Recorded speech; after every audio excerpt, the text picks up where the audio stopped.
Okay. That's a 1, that's a 2. And these are all the pictures. Yep. It makes sense. Yeah, I don't have a lot of what was in the example, so I figured we could probably go over some of that today. Mm-hmm. Yeah, pretty much brand new, so don't have much of that. Okay. Well, let's start there. You're brand new for the first time, or returning brand new. So I played MapleStory about maybe a year and a half ago. I got to level 18, and then I quit. And I 18? saw the 18. I got to level Easy. 18 and quit. All right, easy there, Yeah, guy. Okay, so yeah. yeah.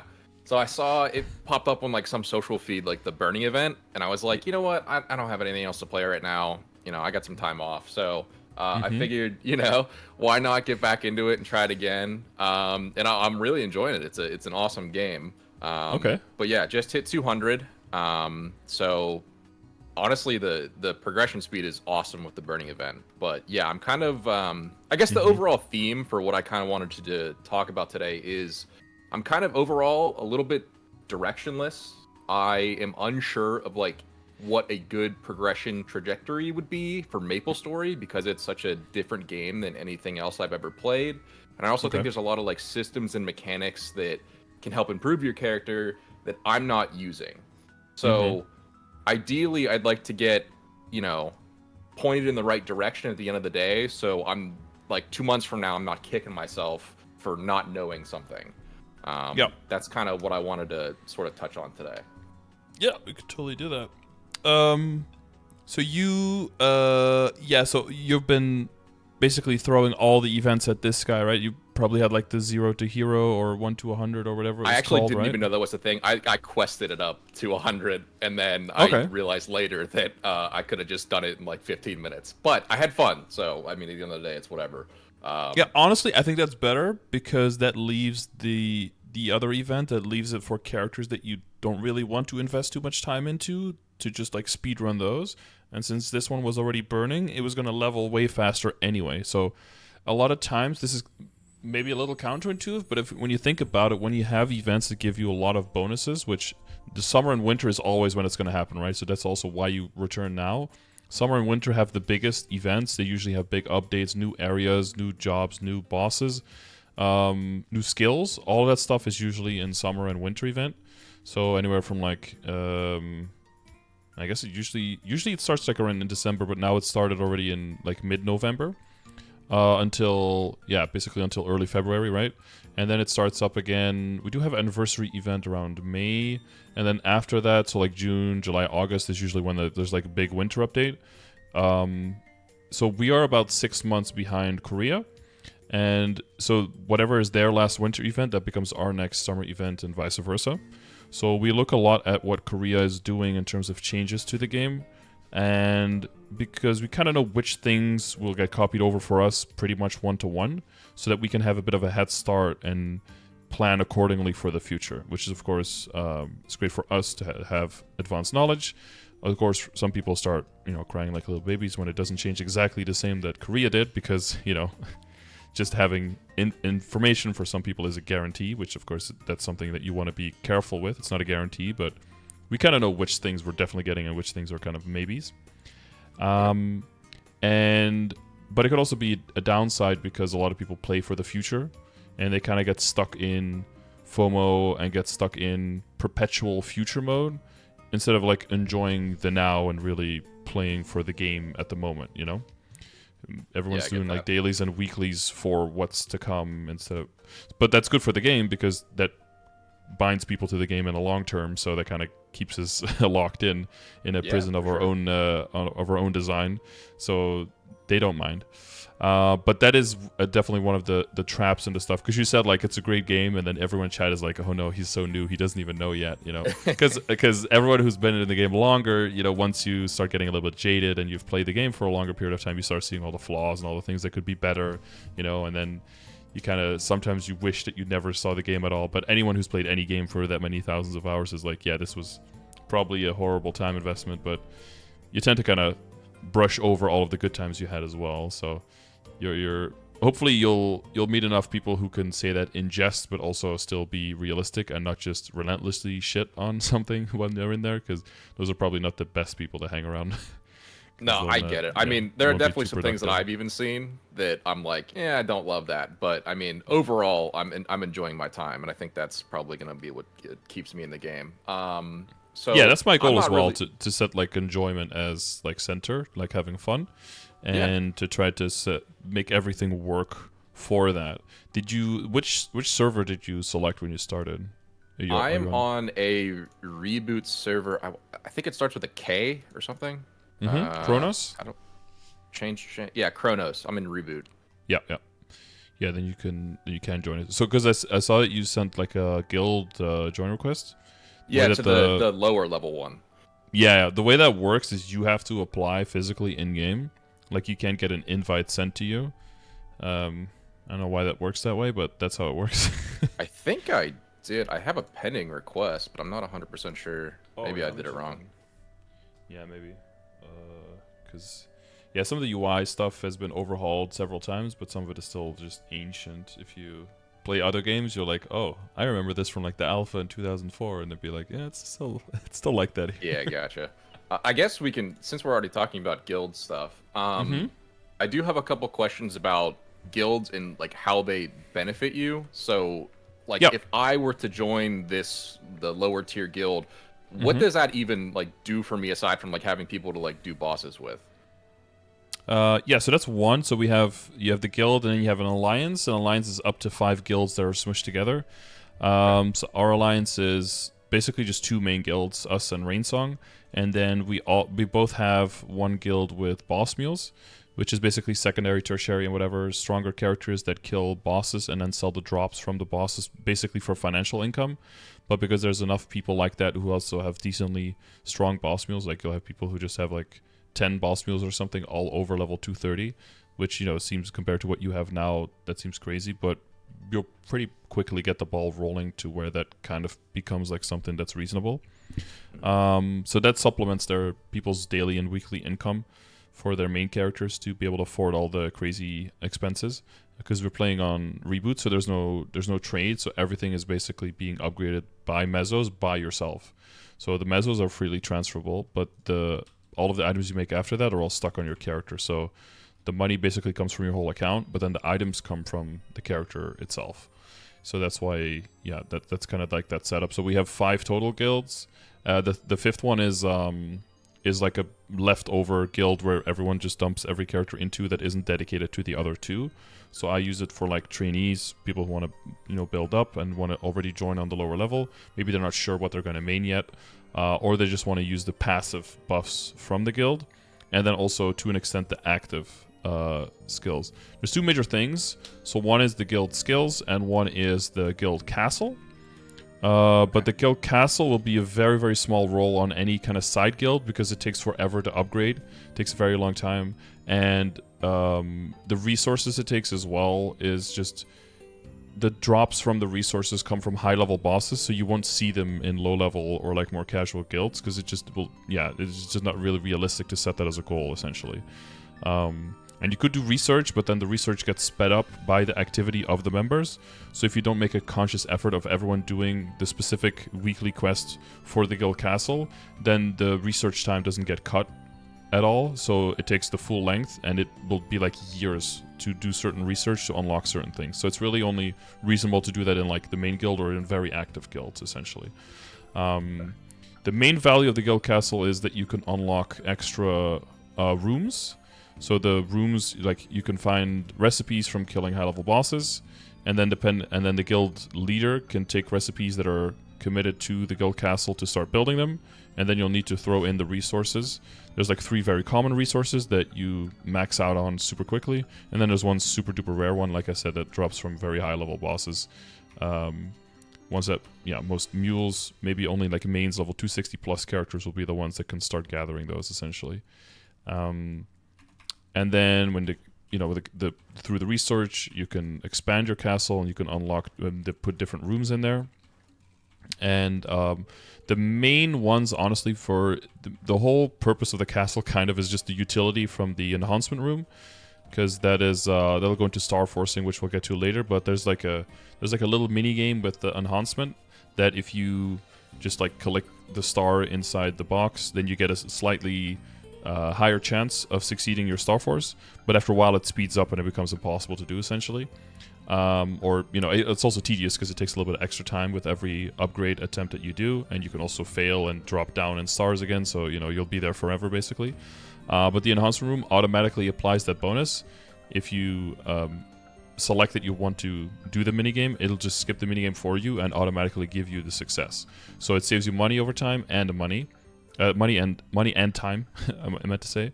So that's like one of the major value things. And the other thing that's a little bit lesser, but that's also somewhat valuable, is that you can have the supply room. And then there's some items that you can buy there. There's like a shop where you could buy like 1 node per day, for example. Node stones are used to upgrade your 5th job skills. And especially when you don't have a lot of drop rate yet, they're rather uncommon. They're not all over the place.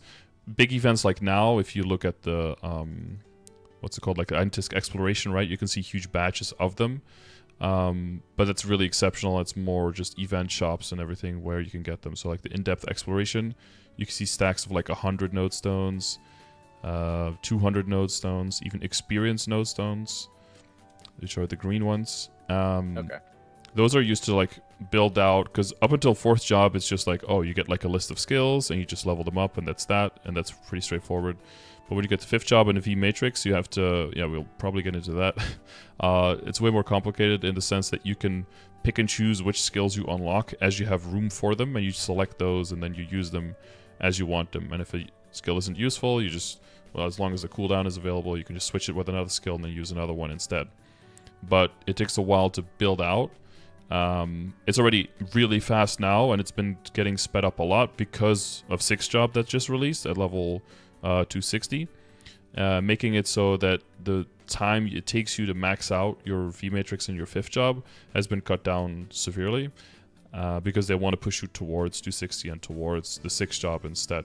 So in that sense, if you started 5th job when it came out like 7 years ago, and you were there for that whole thing like I was, then now 5th job seems like a breeze and like there's nothing going on. Like it's super duper easy, because of how difficult it's been, for the past years.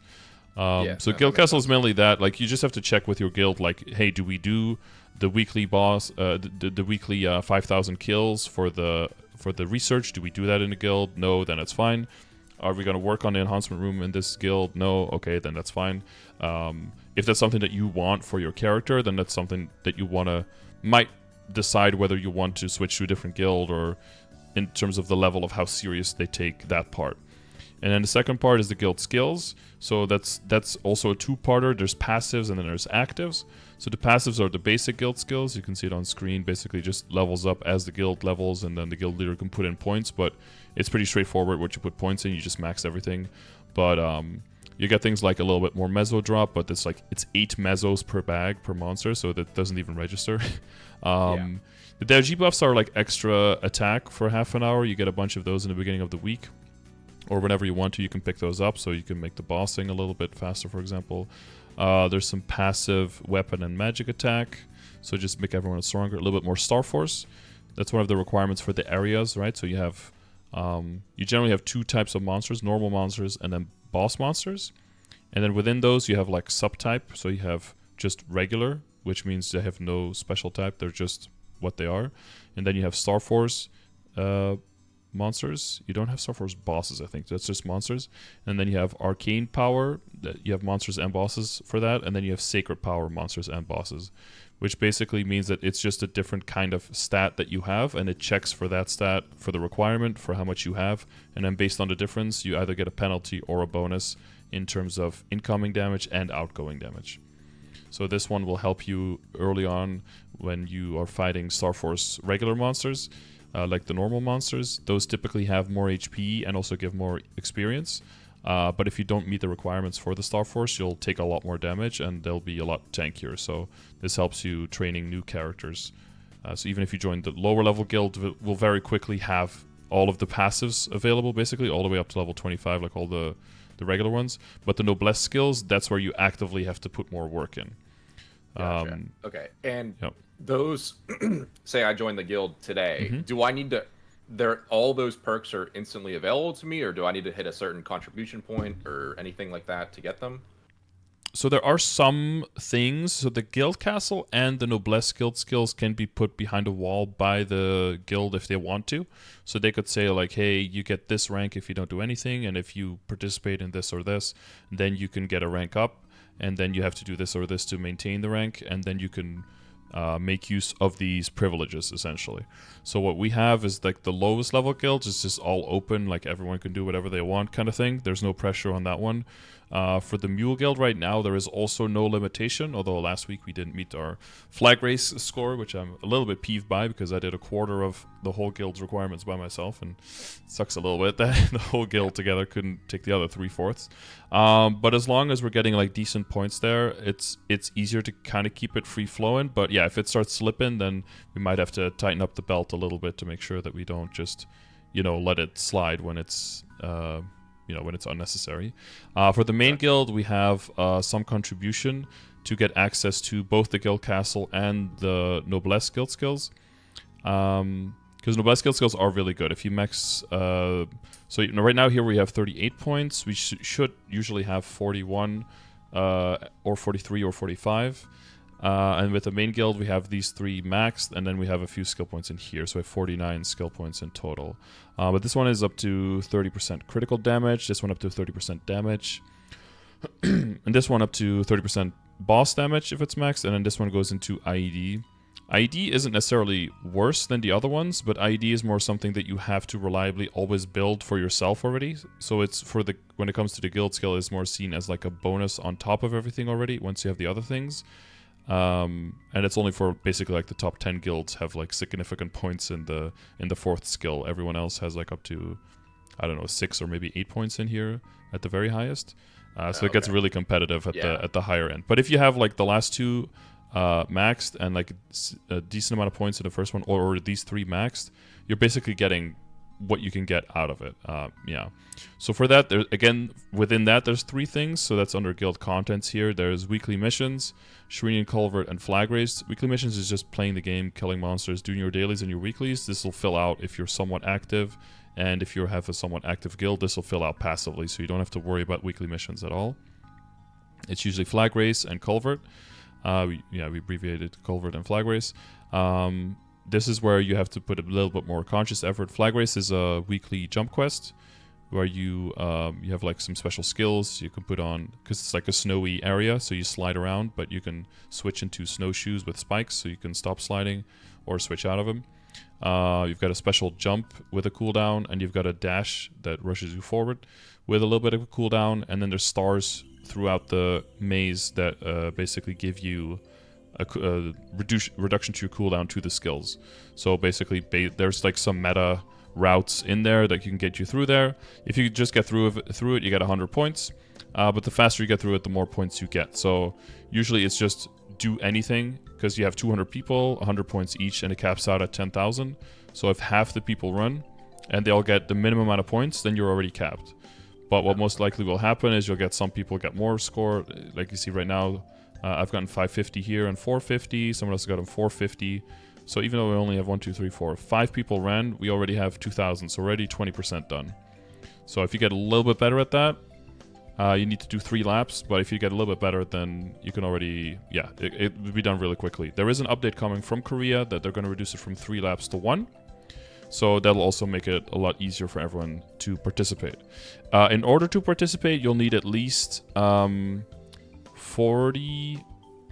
You'll need half of 1 point's worth in the weekly missions. So you can't just go into Flag Race all the time. It is like always available, but you can't always you can go to like the pre-room, but not into the actual room. So I believe you need either 40 boss points or I think 2,000 or 2,500 hunting points, which sounds like a lot, but you get that very quickly if you just do some dailies and some weeklies. It'll be very quick. Okay. Yeah. And then Culvert has no limitation like that, but that's the one where you get the most skill points, because this scales up to 10 points. This scales up to 10 points for these noblesse guild skills, right? And then basically this, the culvert, you basically go in. There's a big monster there. It has some. It starts with a weak body, and then if you kill it, it gets a stronger body. You kill it, it gets a stronger body, etc., until you get to like the final body, which is very similar to like the bosses that through the stages that you get. Essentially, he's kind of like a really just big meaty body just to slap into, and then you do as much damage to him as possible.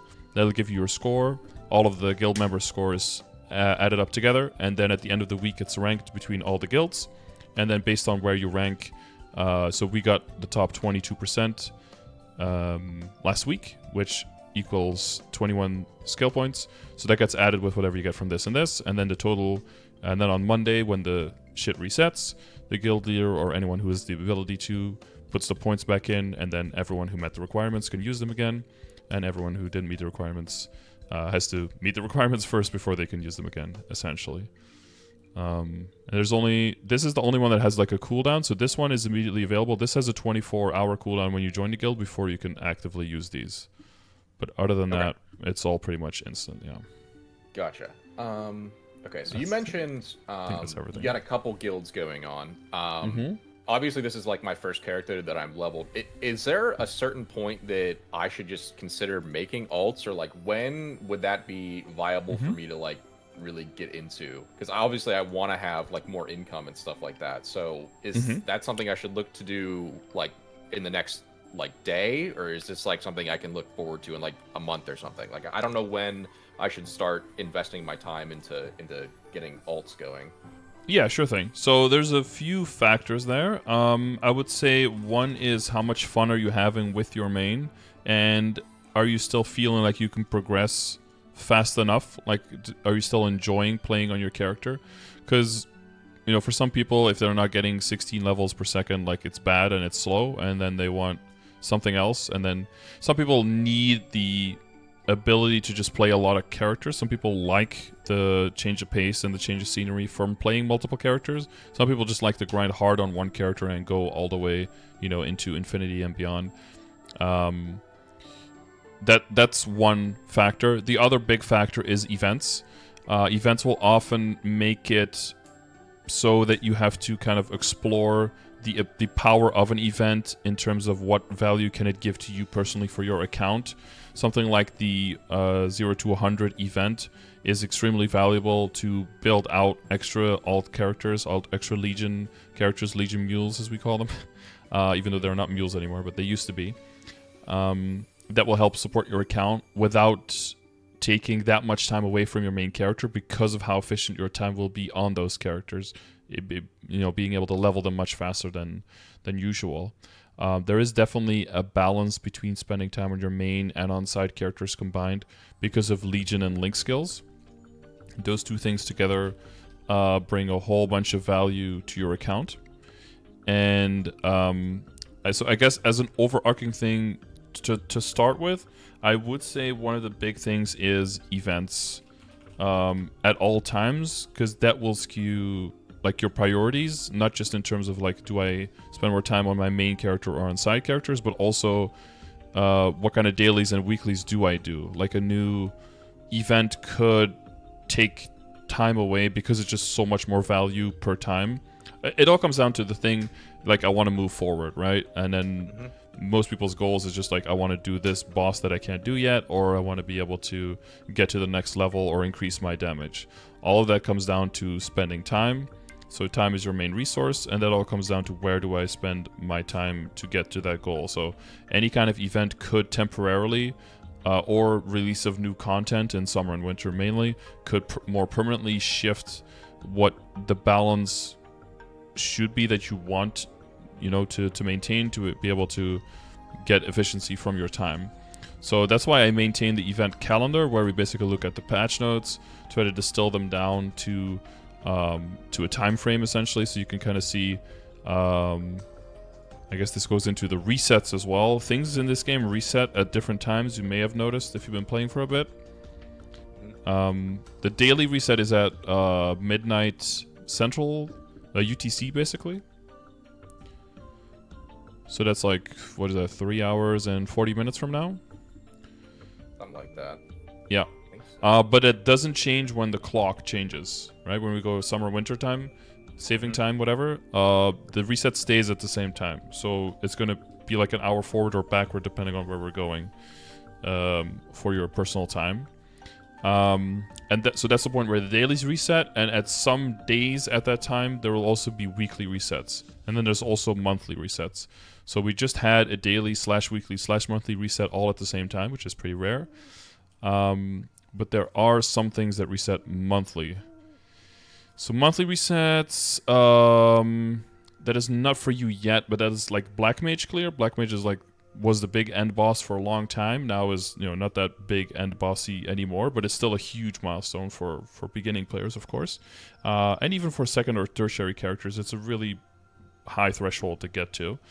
But that one has a monthly clear, so that just looks at the calendar month, and then from the 30th or 31st, or February doing its own thing, going to the 1st of the next month, will reset the clear count for that boss. The other thing that resets monthly, as far as I know, is reward points.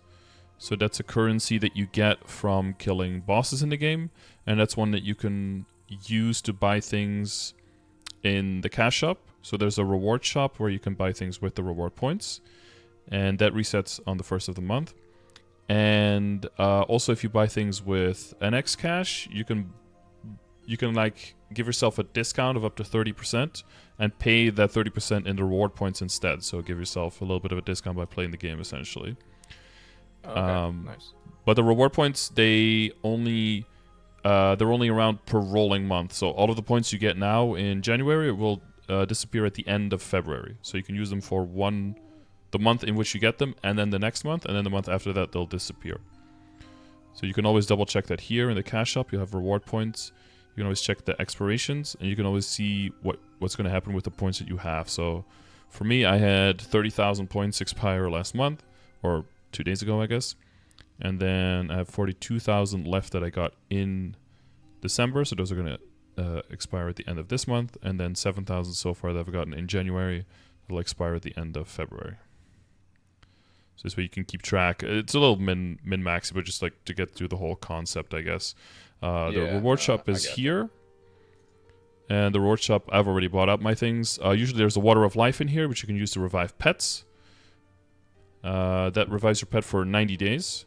So if your pet has any skills learned that you can teach here with pet skills, there's things in here like automatically giving you HP or MP potions, so you don't have to do that manually anymore. Oh yeah, I bought it was like a one-time deal or whatever. I got a pet for like 90 days, and it was like half off or something. So yeah, I got that. Yeah, the first package is super good value, yeah. Does that pet say that you can revive it or no? I believe it can. I'm not 100% sure. Let me check real quick. Is it like the Kino pet or what? It's a little star-looking thing. Star, okay. I don't know what it's. Star Wing. I think you can revive it. I would hope so.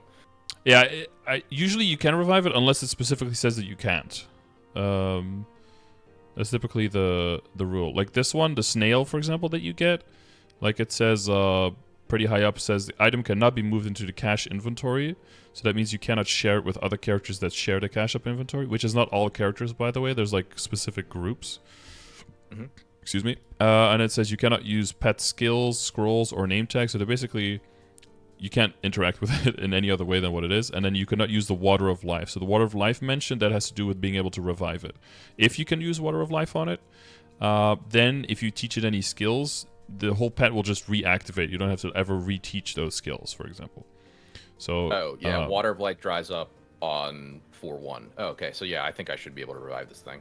Yeah, if it says Water of Life dries up, that means that it'll basically turn into a doll, and then you sprinkle the water on it, and boom, it revives.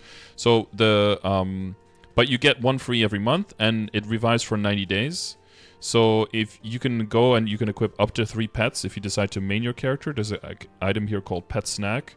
There's like a very small quest that you do, and then that'll allow you, as your character, to unlock a skill that allows you to have 3 pets instead of 1. and then that's also like a permanent unlock, but that's per character. But then if you have 3 pets and they die every month, but you can revive them 3 months at a time, just with the Waters of Life from the reward points, you can keep all of your pets alive into perpetuity, basically. Cool. There's also vac pets, which are super expensive, but they basically suck in the loot from a larger range, which is extremely useful. But they're $100, so even with the discount, it's still $70, and they need to be revived instead of every 3 months, every month. With this Water of Life here, which is $14 before the discount, up down to $10 with the reward point discount. So that's definitely a way bigger investment, and they're also not always available. So everyone's kind of waiting for them to come back now, but we usually only have them available for like 1 or 2 weeks, I think, only like twice in the year. So that's a thing to look out for if you're that interested in it already. Sure. I mean, yeah, I'm looking to get. I'm kind of trying to like speed run my way to like being able to do like some cool content. So yeah, I'll definitely keep an eye out for it. Okay, so that makes sense for pets and stuff. We got here through resets, right?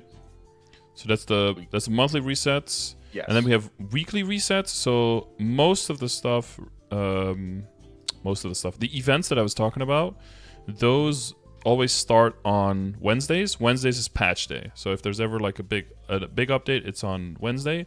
And then Thursday is if there's either a small patch or maintenance. Those are usually on Thursdays. So because the maintenances are on Wednesdays, that's also the first day of the new event content that comes out then. So this is when all of the events start, and then so the last day of the week of the event is always on Tuesday. So Tuesday to Wednesday is really big for reset for that, and that's why in the event calendar you'll see that this always starts on a Wednesday here. Wednesday to Thursday is the reset for weekly bosses. So any bosses with a weekly limit, you can see that in game if you open up the. I don't know if you can see if you open up the guide. Oh yeah, if you open up the boss one, right? And then you can check the clear status. So you can see weekly and monthly here, and you can see daily on the other one. So daily, you already know when that resets. Weekly, now you know when that resets. And monthly, you know when that resets. So this one will keep track of which ones you've done. And then most of the... If they're in the same line, then any one difficulty you clear will count for all the other ones as well. So if they don't count, then there'll be one might be in daily, one might be in weekly. Then they don't overlap in clear count, basically. Gotcha. Makes sense. Yeah, I've been kind of trying to track like what I'm supposed to be doing. I'm just curious. You mentioned the Black Mage as like a monthly reset? Yeah. What is that? What is the crystal worth that he drops? Like that little thing you sell to the collector guy? It's 2.5 bill, I think, for his crystal. So you can you can check the quick move and then check the collector. Like he's the one where you sell, and then you can click check price, and there you can see the value of all the crystals. So the highest right now is the Extreme Black Mage, but that's because he's monthly, right? And then Extreme Culling, like all of the rest except for the other Hard Black Mage, those are all weeklies. So even though the value seems lower, you can get 4x that in the same amount of time. But yeah, a lot of these bosses are not yet quite being killed. I think Extreme Black Mage is being killed, but the 3 under that, Extreme Chosen Serum probably as well, but Extreme Kalos and Extreme Culling are not being killed yet, because those were just released. And we just got access to 6 job, so we're just building out 6 job. But yeah, you can see the more realistic ones are basically all the ones that are around like 60 to 80 mil, so like the Hard Hella, Chaos Ping Bean, Normal Cygnus, and then all of CRA. There's a whole lot that have 81 here. That's like a good block to get to, especially if you make like your first side character that you want to do bosses on, you want to make income on. That's typically going to be a character probably around like 210, 215, 220, something like that. And that's most likely going to be able to do those bosses. So probably the hardest, probably up to Chaos Vellum, and then all the bigger crystals below. So when you say big crystals, basically mean everything Hard Hilla and above. Because under Hard Hilla, there's Easy Cygnus, but that shares with Normal Cygnus, and you can jump from Easy to Normal very quickly. And then the next jump under that is Rimuru at 13, so that's a huge drop. In the beginning, though, like this guy buys 180 crystals a week, so you could just sell everything to him. But around, once you start getting over 180 in total, you want to start min-maxing a little bit on like, well, which crystals do I actually sell and which ones do I just throw away or do I hold on to and just let it expire kind of thing. So in the beginning, you could just click sell all, and you just sell all the crystals you have in your inventory and save you a lot of time. And then once you do a lot of other bosses, you'll have to like, okay, click this one, not this one. Like I'm not selling these, for example. These are 4.5 mil each, because I'm also selling. I still have characters that have to do like hard Fihela and stuff, which are 550 mil crystals. So I'm not going to sell a 5 mil crystal when I'm on limited amount. Oh, I see. Okay, Yep. and at what point do these bosses stop being like soloable? Like, is there like a point that you just can't do it by yourself? So yeah, typically that cutoff. Okay, so resets and everything. I mean, yeah, we'll go over the commands like very briefly, but you'll be able to find them later, right? So this is under !events or !calendar. I'll show you this one. And all of these have like hyperlink to the patch notes as well. So if you click right in there, it'll take you to the patch notes and you can see all the information there of what we're building on essentially right now. So whenever you're coming back, or if you haven't played in a while, or you just want to know what's going on, you can always check the calendar, see what the events are like, see what the rewards are, and see if you even need to worry about it for your account, right? If the reward is something that you can't really use at all, you can just skip it. If it's something, or you can just try it, see if it's fun or not. If it's not fun and you don't need it, then just drop it, right? Because there's plenty to do. Sure. So that's under events. This is under resets if you ever need to double check to find out when something is resetting. There's a few exceptions from the Sunday to Monday reset, because that's another one. That's the third reset. For the weekly resets, where some things close a little bit before, because they have to do with ranking. So like flag race that we talked about before, and the culvert, and the dojo, those have to do with rankings. So they close them a little bit early so that you can't like snipe with it, I think. And also because that's just how it's coded. So you have to make sure you get those done in time and not wait last moment for that. So the other stuff, we talked about side characters and a little bit, right? And the events. So like the 0 to 100 is a good event to do. If you're building, so I would prioritize events like that, because in very little time you can get a lot of progress on alts. So if you're ever wondering which character to make, or if you want a certain stat where you can get it, you can always check !links or !legion, and that will get you to this command here, where you can see all of the characters in the game and what their link skill buff is and their legion buff is in the game. So that'll give you all of that in one place, and basically what that gives is in the first column you can kind of just see the order that I would make them in if I had to restart an account, because of how much value they add to your other stats and to your other characters when you play them after that, and basically like create a snowball that rolls downhill of making sure that your characters will level faster and faster and faster as you make them. The first one will always be rough, right? Especially if there's no event going on. So if you can get a good start now, I made a specific video on that as well, on like which 7 characters I would use the 0 to 100 on. And if you have that foundation, because you can make one of those characters a day to assign it a 0 to 100 character, but you don't necessarily have to finish leveling it on that same day. So as long as you just make one a day for like a week, and then you can level them on your own time, of course, but you can get it to level 100 really, really quickly. So that'll give you 700 levels for your Legion, which gives you a nice start there. It'll give you 7 level 1 link skills. If you get into 120, it'll give you access to level 2 link skill. All of that information is here as well. So you can see if it's a link skill or a Legion buff, at what level do they go ranks up, which ones stack and which ones don't. That's mentioned here as well. Some of them are kind of like weaker links, but they stack with existing ones, so they don't take up more slots in the link skills, right? So if you go to the link skills, you can kind of see most of them are just like level 1, 2, or 3, but like empirical knowledge, for example, goes up to level 6, because that's like all of the explorer mages all stacked into one slot together. Same thing with the pirate blessing here. You can see that it's 3 characters smushed together essentially. Yep. Yep. I think. Okay. Yeah, that's the big start of that, I guess. Commands, Okay, and then so the big ones. Would do in order on the spreadsheet. You would go like Phantom next would be like my next class, then Beast Tamer, Marksman, and so on and so forth, right? Is that pretty much? Yeah, Beast Tamer is not creatable right now, I don't think, but 0 is, so make sure you make those. I highlighted those. Those are the 2 only classes that are not always available. Zero is not currently available because it's most likely, from what we saw, going to get a rework and change quite a bit, and doesn't have its 6th job released yet. So they want to make the Beast Tamer release come out when the 6th job also comes out, which is probably after Taiwan is getting it, because Taiwan seems like they're teasing a reworked version of the class. So that one's not available yet. But Zero is. Zero is very useful because it gives you, not because of the IED, but because it gives you EXP block in the Legion if you put that in your Legion board. So that'll help you, all of your characters get more experience. But yeah, critical rate is just super important. Critical rate allows you to hit critical hits, and critical hits are a huge damage multiplier early in the game. Without critical rate, you don't apply critical damage. Without critical damage, you're just going to hit weak damage, basically.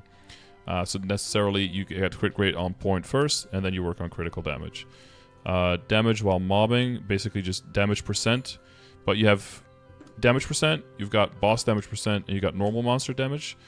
That goes back into what we were talking about before, right? You have 2 types of monsters, normal monsters and boss damage.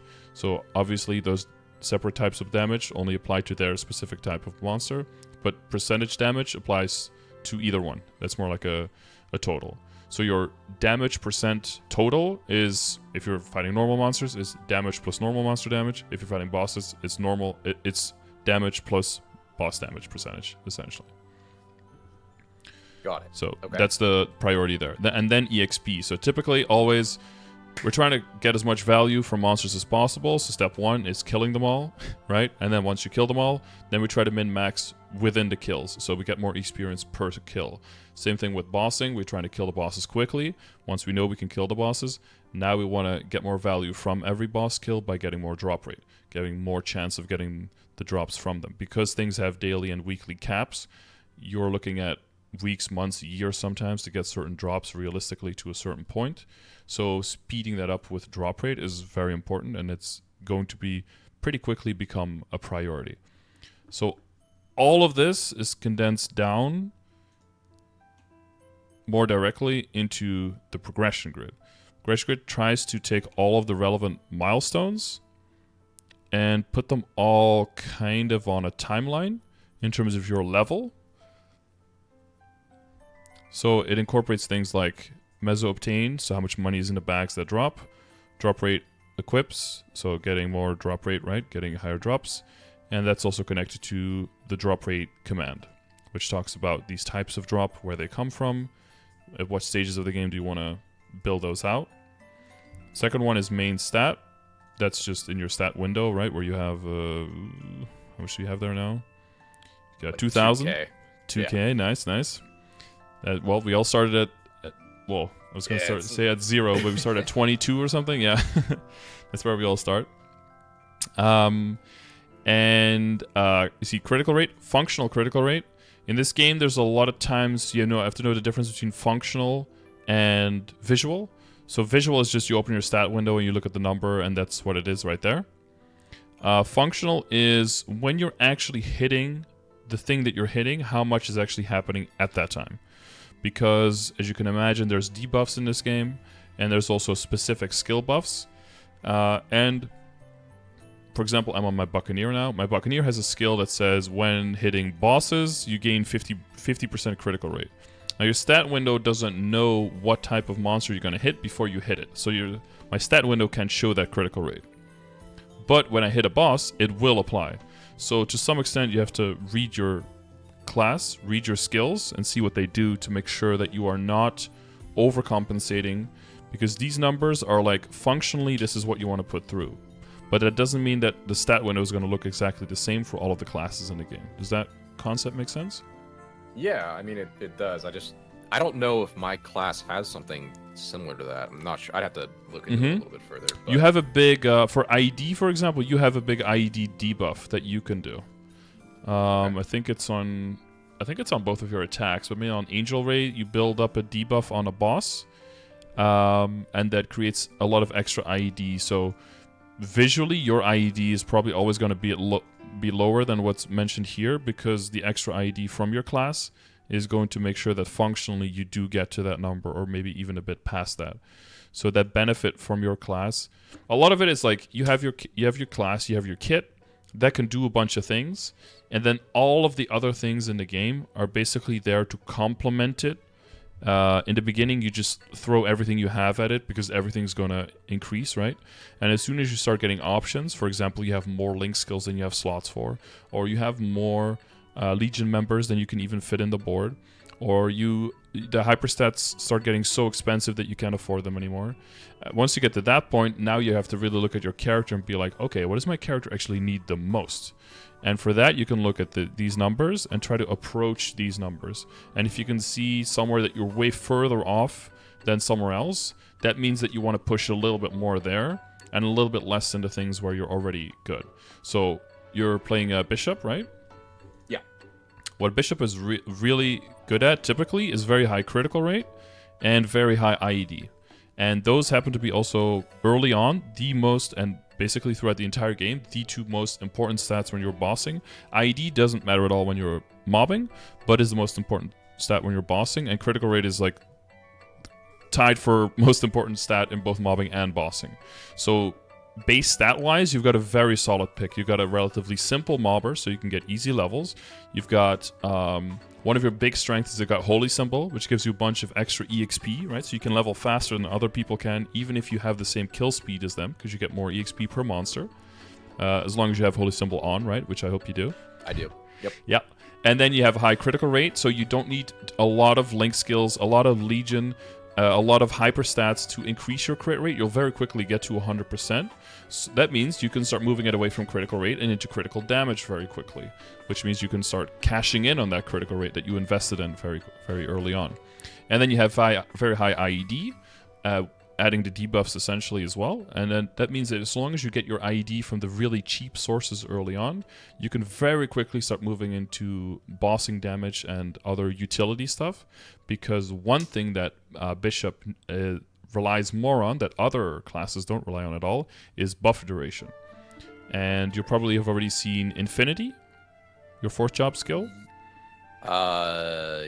Yes, I believe so. Looks like a blue shield that kind of comes from two sides and then covers you. Oh yeah, it's this thing. Yeah. Yep. I got it. So Infinity basically gives you final damage, which is right. If you do 1 damage and you gain 1% final damage, now you do 1.01 damage. So all of your damage is just multiplied by 1.01 if you gain 1% final damage. But if an existing source of final damage goes up, it's like multiplicative, additive. To which extent does that feel comfortable for you? Those concepts? Yeah, I mean, to the most part. Mm-hmm. I mean, I don't know. There's just so much stuff in this game that it's kind of like information overload. But yeah, I get what you're trying to go for. So right now, let's do pure math example, right? You see your stat window here. It says right now you have around 120% final damage. So that means if that were all taken away and you did 100 damage, then with this stat you do 220 damage, right? Plus 120% of your damage added. So your total damage is now 220% of the starting damage, right? So if you were to add 10% final damage to your character, you would go from the 220 damage you do now, and then 10% of that, so you do 242 damage. But that doesn't mean that your final damage will go up by 10%, but it have to go up by 2.2 times 10%, so it would go up by 22%, so you'd end up like at 142% final damage. Does that make sense? Sure. Yeah. Okay. So if you see like 600% final damage and something gives you 5% final damage, that's really good. But if that 5% is added on a skill that is already giving you 400%, then that's not that good, right? Because then you have reduced efficiency because you're throwing it onto a bigger pile already. Yeah. So every new source of final damage is amazing. Increasing an existing source of final damage, then you're dealing with final damage points. So then it depends on how big that pile already is. Yeah, that's how you can skew that. Most of the other stuff in this game is additive. So then it's pretty straightforward. Like damage percent or something, you see you have 45% damage, you have 90% boss damage. You also have an invisible 100% base damage, like because it's a multiplier. So if you were to not have any percentage damage, you wouldn't hit zeros. You would still hit just like baseline damage. So you have like an invisible 100% normal baseline of damage. On top of that, if you would hit a boss, so you'd add the 45, you'd add the 90, so you get to 100 plus 45 plus 90, so 235 damage. And then any of the active stuff, so any of the functional stuff, right? Let's say you have a Link skill that adds a little bit more damage if the boss is debuffed, or another one that gives a little bit more damage if you're moving around a lot, like the Ilium has that. So if you're a hyperactive character, you want that one. But let's say your total damage ends up to like 250%. Cool. That's like a number that you know for your character. If something gives you 25% damage, so you go from 250 to 275, that's 10% of the total you have. That's also 10% final damage, essentially. That's how people will refer to final damage. Not just the final damage stat, but just like how much is your total damage increase. I think we should use total damage, but it's common vernacular to use final damage there. Because this, when you go to damage calculation, there's like a few of those blobs, right? So damage is 1, final damage is 1, IED is 1, critical damage is 1, all of your stat is 1, and then all of your attack is 1. And you'll see those pretty divided here in the stat window, right? Yeah. So you see your stat, you see your attack. Attack is only pretty recent. In Korea already, they've had a pretty big overhaul of the stat window. Way more detailed, way more relevant stats in there. And you'll also be able to click other people, see all of their stats, and also see all of their equips and all of their equip stats as well. So you have a really much clearer idea of like how is someone hitting way more damage than me, like where's their damage coming from, kind of thing. Sure. Okay. Yeah. So do you know when that's coming to us, or? Kind of. So, because we're roughly like 6 months behind all the time. They got it before their winter update, so it should be there roughly before our summer update. So probably expecting it around May or something. Oh, okay. April or May, something like that. Yeah. But all of this because of Infinity. So what does Infinity do? It gives final damage, and as it lasts longer, it builds up the buff in final damage. So what do you want? You want it to last as long as possible, right? Of course, calculations go into it, and then the comparative advantage comes in. I don't know if you're familiar with that concept. No, I don't think so. So let's say that you have Familiars as a system, for example. You don't know what it does, but basically you summon some critters. They can have some buffs for you, but there's a limit to how many of them you can summon, and there's a limit to which buffs they can give. Now, you can choose, okay, maybe my character, right? We're trying to complement our character. Maybe our character is already good on IED. We don't want IED on there. It's not going to give us good value. But maybe it could give us boss damage, okay? So then we would look at, like I mentioned before, the final damage, quote-unquote, like how much of our total damage does it increase? Let's say that we have the 250% damage. We add 30% damage on a familiar. It gives us, what is that, like 1/8, whatever, 10%, 12% final damage. But another option, maybe, in this instance it isn't, but maybe there is also buff duration on there. And that makes our Infinity last longer. How much damage would, that buff duration on Infinity, how much would that increase our total damage? That's a much more complicated mathematical equation to get into, right? So everything has like its own value compared to how effective it is for you, what the efficiency of it is for you specifically. So that's where the comparative advantage comes in. Like, if you are sharing a slot of a buff, you have to look at all the options and see which one gives you the most damage increase. And this is when it starts getting relatively complicated for the game, when you have not only that for one system, but you have it in the Legion and the Lynx and right? You have all of them working in tandem and simultaneously. This is where it gets really complicated. So this is why I break it down into the progression grid, that it doesn't 100% matter exactly where you get it. Most of the systems are intuitive, like the hyperstats, where you start noticing it gets really expensive after a bit, right? Yeah, for sure. Like it gets prohibitively expensive to where you're like, I'm not sure if I should be leveling to this next point because it's like costing 30 points, and this other one costs like 4, right? So in your Legion grid, it's much more like 1-to-1, 1-to-2, like it's much more straightforward. Hyperstats, you can very quickly see like, oh, this is more important to do it like optimally. Link skills, it's more like you just throw everything in there, and then once you have more than 12, you just look at your weakest one or the one that doesn't really do much, you take that one out and you throw the new one in there, right? That one's pretty simple too. But when it gets to more complicated systems, they usually take a bit longer before they introduce themselves, and usually by that time you've got better hold on the things you're already working on. And those things are not that complicated anymore. Like, do I need to go to level 7 IED in the hyperstats, or do I stay on level 6 or something? That'll make more sense because you know where IED comes from. You might know how it's calculated. And you can see in the progression grid how much you need to get to, and you know how much your character has. And it's like, oh, I don't need to add anything. So buff duration is great because it makes Infinity last longer, and it gives final damage, and final damage is the main thing that we're looking for, essentially, because it multiplies everything. So your character wants buff duration. If you just kind of have to, I don't want to look it up or do the math yourself, but essentially just longer Infinity, more final damage the whole time. It's really important because in your 5th job that you just unlocked, you also have a skill called Unreliable Memory. It's got like a blue book, I think. I don't know if you have it already. I don't know if I have that. You might not have it yet because you only get like 5 nodes in the beginning, I think.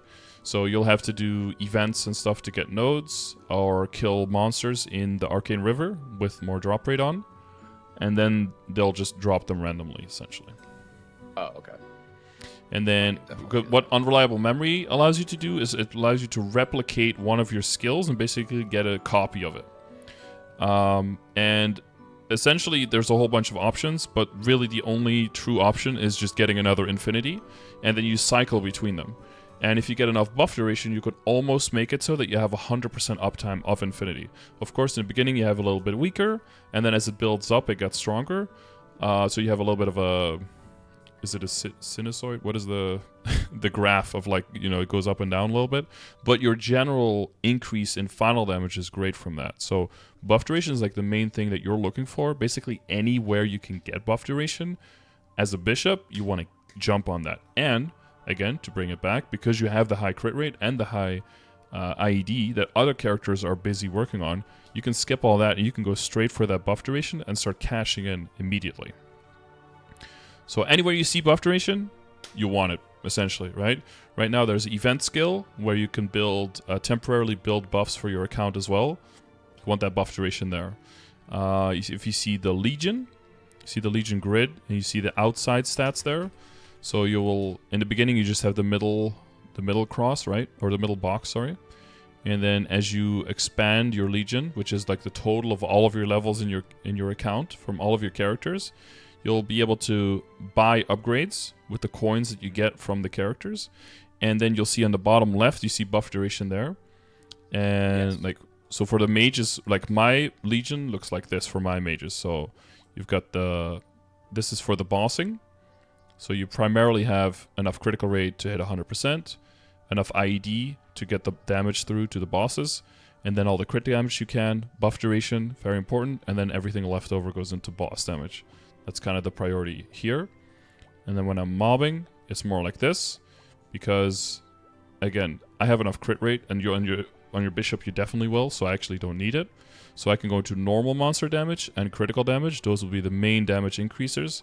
And then again, buff duration, all that Infinity, all that juicy final damage. And then because I can kill them and because I don't need anything else, the stats in the middle are great in the beginning. But as you get to the outsides of the grid, those will just have way more value. So you'll have to have a huge Legion before you really go back into the middle of the grid to get like flat stat, weapon and magic attack and the sort. You really just want to be maxing out those outside stats. So I go into bonus EXP, and then all of the grid bonus together, you can see here on the right. This is what's being applied whenever this Legion preset is active, essentially. Okay, so this is all level based on like how many characters I have, all that stuff. Is this resettable? Like if I oh, okay, cool. Yeah, you got presets, and you at any time you can say like assign units and be like, oh, this character, I don't want this character in there. I'm gonna take this guy out. I'm gonna put another character in there. Okay, cool, nice. Yeah, and these blocks and these pieces, that's all this, right? So that's the so the white boxes here are the link skills, and the green boxes are the member bonus. So you can see at every interval here, see the level. So at level 60, you get your first box. And then at 100, oh, it's a little bit behind my head. 100, 140, 200, 250. And basically every rank, it gets one bigger. And it gets a different shape of a piece based on which class it is, but essentially you'll just, you can, if I click on them here, you can kind of see what the pieces look like, and then you try to fill in with the grid. There's much more information on like specifically this, and there's also a solver that I have a link for where you can basically say like, hey, this is what I have, this is what I want to fill, and it'll just show you where to put all the pieces if you're not like a Tetris master or that's really annoying for you to do. I like this, but I have other problems that we don't get into now. But I like fucking around with this and making these weird setups and making it all fit. But some people don't. So for that, there's somebody made a Legion solver where you can automatically get it. Yeah. So so every 500 levels, you can buy a rank up, and then every rank up, you get to put one extra piece in. And then at 2K, 3K, 4K, 5K, 6K, you'll increase it 1 hex outward until eventually at 6K, you get the entire map available. And every upgrade, I don't know why, but every upgrade after a multiple of 2,500, instead of putting 1 character in, you get to put 5 extra characters in. So 2.5 to 3K, 5 to 5.5K, and then 7.5 to 8K. Those are big milestones because then instead of 1, you have to put 5 in. And those pieces at that point will not be like little 1 square or 2 squares, but they'll have like 3 or 4. So then putting 5 characters in there, each cover 4 will be like 20 squares suddenly that you can fill in. So that's a quite nice buff. So that's why 8K is like a really big milestone for a lot of people, because it's the last really big jump.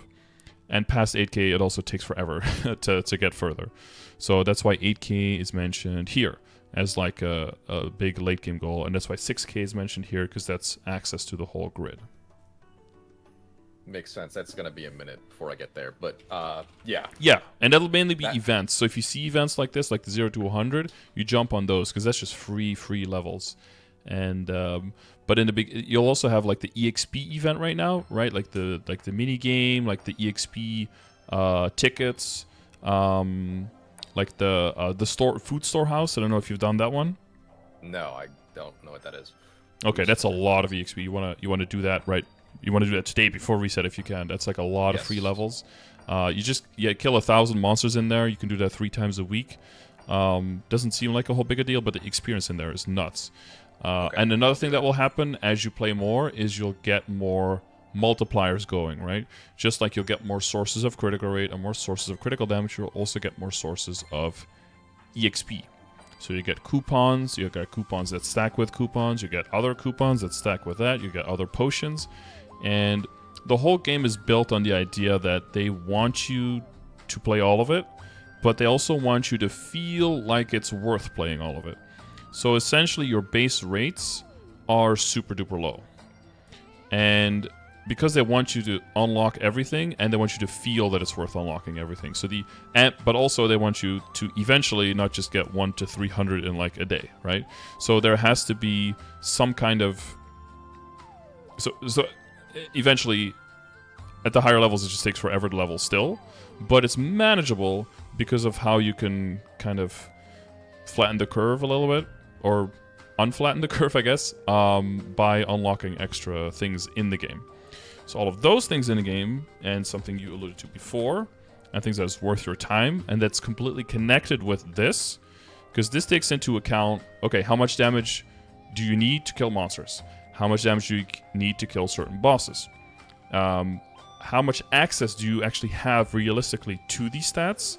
And then the comparative advantage between all the stats, how much would you want to push on the individual stats? You don't have to worry about all of that. That's all taken into account with this. And then you can basically, if you roughly can follow these stats and aim for those milestones, you can use your level as an indicator on what content you can do in the game. And that takes us, because you've asked before, right? Like which bosses are like soloable and when do you need parties and all that. If you want to, there have been people who are still doing it. You can solo the whole thing. So there's people who've been like soloed up to Black Mage, normal Sarah now, and they're going beyond. I think they've soloed hard Sarah now at this point, which is like in this whole list of things and dailies and bosses is like here. So if you want to do that, that is possible. It'll just be slower in terms of progressing, right? Is that class dependent though? Once you get up to like the higher tier bosses? Yeah, somewhat. Okay. That gets smoothed out as we go. The game has a very long history of making content super duper difficult, so that like the 1% of the 1% can be busy with it, right?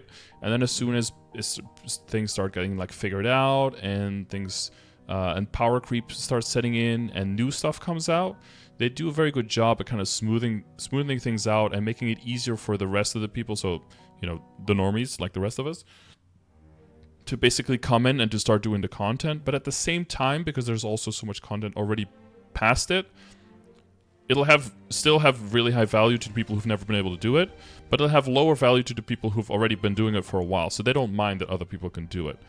So if you are always like constantly kind of like behind that curve, you can keep progressing and you can keep adding new content without needing to be too reliant on other people. But I also personally kind of like trying to find a crusade, windmills, Don Quixote, whatever, against like the kind of the dichotomy of either people getting carried and just like joining overpowered parties, or needing to solo everything. There's like a plethora of options in between. Like you can do it with a friend, you can do it with a small group of guildies, you can do it with a pickup group of a bunch of randos, right? There's a whole bunch of options there, so definitely not trying to like pressure anyone into like soloing stuff, but since you specifically asked, just going into that a little bit. Most people will solo roughly up until normal lucid. Like slime is doable. Up until normal lucid probably is where most people can. So slime is probably the last boss that people can solo realistically. And starting at normal lucid is when parties come in for the bosses. There's also other dailies in here, right? So these are just solo things, of course. But when it comes to the bosses, and they all have like link to the wiki page, so you can like check how much HP do they have, what are requirements. This is an arcane power boss, for example. So like, okay, how much arcane power do I need? How much damage does that mean that I'll do? Again, arcane power is another one of those piles of like damage modifiers, right? If it's an arcane power target, depending on if you have not enough or you have too much, you might get bonus damage, damage penalty, that kind of thing. You can see what the phases look like, and how much HP they have. These are probably, pretty. This is what is 6. Is that 6 trillion? No, 6 billion. Oh, only 6 billion. Easy. Oh no, wait. Million, billion. No, that is trillion. Yeah. But then you go to the harder bosses, there's like quadrillions in there and stuff, it gets interesting. Yeah, it gets a little, it's a lot. Yeah, that creep. So this is what you can, this is a general thing for me. Blue, worth your time. Yellow, I don't think it's worth your time. Some things are worth your time the whole way through. Some things become worth your time and then switch because, for example, normal Zakum goes into Chaos Zakum, for example. Or it's just not worth the XP or the time to go there anymore, in my opinion. But you can always do whatever the hell you want, and you can also add extra things that aren't on here. This is just a suggestion, of course. Yeah, of course. Okay. Actually, this is kind of exactly what I was looking for. Mm-hmm. Yeah, and you could also use this as kind of like a stepping stone to see like, okay, I can do this boss. Like, what's the next thing on the menu, right? Like, what is the next logical step of a boss to try, for example? This is somewhat reflected if you open up the Maple Guide, which is also a very useful tool. Have you already used the Maple Guide a little bit? I don't think so. So in the beginning here, if you the default key for me is the U, but it might be on a different key for you. Do you have it in game as well? Might be on a different key. It should be a yellow key. It just says guide. Let me check my keybinds real quick. Yeah. Yellow key, white letter says guide. It might be on like a colon or something, or like F10 or something. Oh, F1 someone says. It might be on there. Oh, yeah, it was F1. Yeah, they changed the presets. So if you open up that, the first tab is like, where can you level? What maps can you level at? These are fairly accurate, but as you get with, your second, your third, your fourth, your fifth character, and as the snowball starts rolling, you'll get stronger and stronger. You'll probably start like skipping ahead a little bit, right? But you'll see probably some content that you've already done, maybe some things you haven't done yet. But these are like the areas, the type of monsters, the maps. And if you complete the quest in the area as well, you get a little stamp, and then that means that in the future you'll be able to teleport to those maps directly as well without needing a teleport rock. And you'll see on the bottom as well, there's a bunch of maps. If you click the plus, you can see all of the maps on the side and the fields and the towns that if you do the quest in those areas, that you can teleport to them directly. If you want to add them to the fast travel where the transfer guide is, all you do is click the cog wheel there, and then you'll enter edit mode, and then you can just click whichever ones you want, and it'll just add them to the list here. And then once you're done, you click save, and then you can click the plus again to like minimize it. And then these maps will always be teleportable, even if you don't have a hyper rock. But after a while, you'll probably be making enough money. You'll always just buy a rock. You can buy this in the cash shop as well. So there's 1 day, 3 day, 7 day. Typically, you would just buy 7 day because it's cheaper and you're playing all the time, right? Because you got nothing else to do. And then you could just unlimited teleport everywhere in the entire world through the world map by just clicking on it, and boom, it sends you there. Okay, yeah. I mean, this... So this is very useful in terms of getting around, adding, And then the boss content is the second tab. So here you can kind of see a similar thing to what I made with the colors. This has the added benefit of showing you the drops on the side if you kill the boss. So you can kind of see where the items are coming from. Because that's also included in this. A lot of times people are looking for like equip progression stuff. I don't have that specifically because it's already included in the dailies command has what content to do, and that will drop those things. And then the progression grid has how strong do you want to be in total, which is the total sum of upgrading all of those items already as well, right? I don't want to tell you this item has to be this strong, this item has to be this strong, because some things will get lucky, some things will get unlucky. So I'd rather use the aggregate and be like, this is roughly how strong you want to be at this point. Wherever you get that specifically, that's up to you. If you like doing Legion a lot and you get a huge Legion, then go for it, right? That's fun for you, have at it. You like grinding one character just into the fucking ground, then do that, Then have that be your main thing that you're doing. As long as you're roughly approaching those milestones, you'll be able to do those things around your level. So you can quickly see like, a bunch of bosses. In the beginning, you're going to move through those bosses super fast, especially if it's your second or third character. You'll just jump from, the one little black, gray star or whatever it is to like the bronze stars like within a day. But on your first character is going to be a little bit more organic, a little bit more paced. So there's a few things to highlight here, I guess. So there's a lot of boss accessories in the beginning, and you can see the set bonus if you hover over the item, right? You can see that it goes all the way up to a 9 set. And that's pretty valuable in the beginning. And those pieces will also be the first pieces that become your drop and meso equipment. Remember the stat and the progression, right? We had the meso obtain and the item drop rate percentage. That basically means that you make sure, the first thing you make sure is that there's always a bag dropping for every monster you kill.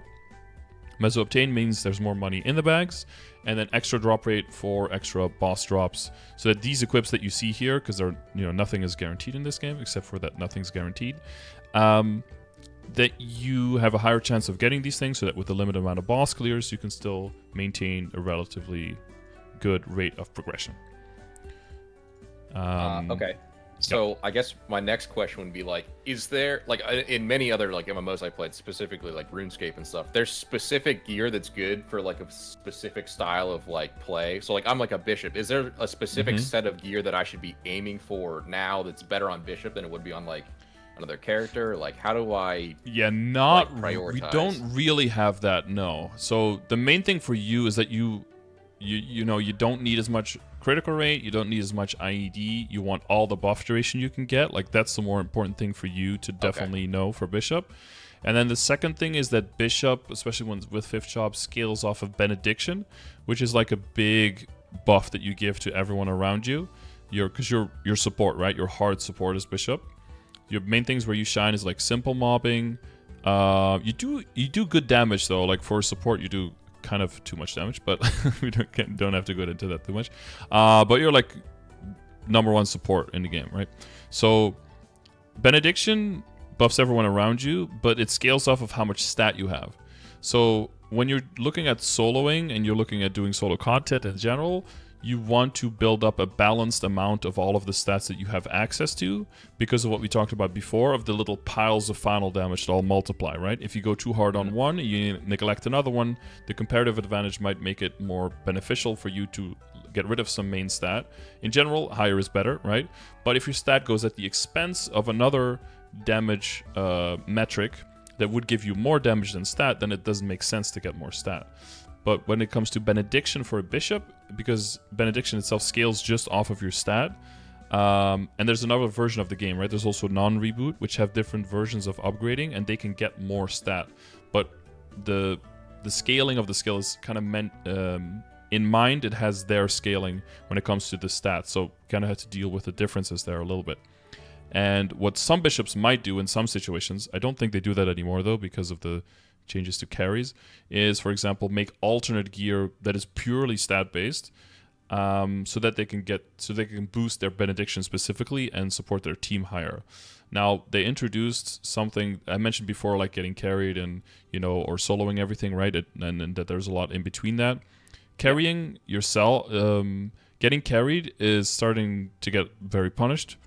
Because if you don't deal a certain amount of the damage, so forget everything you know about like MMOs in the 21st century. This is still like a 1900s MMO in that sense.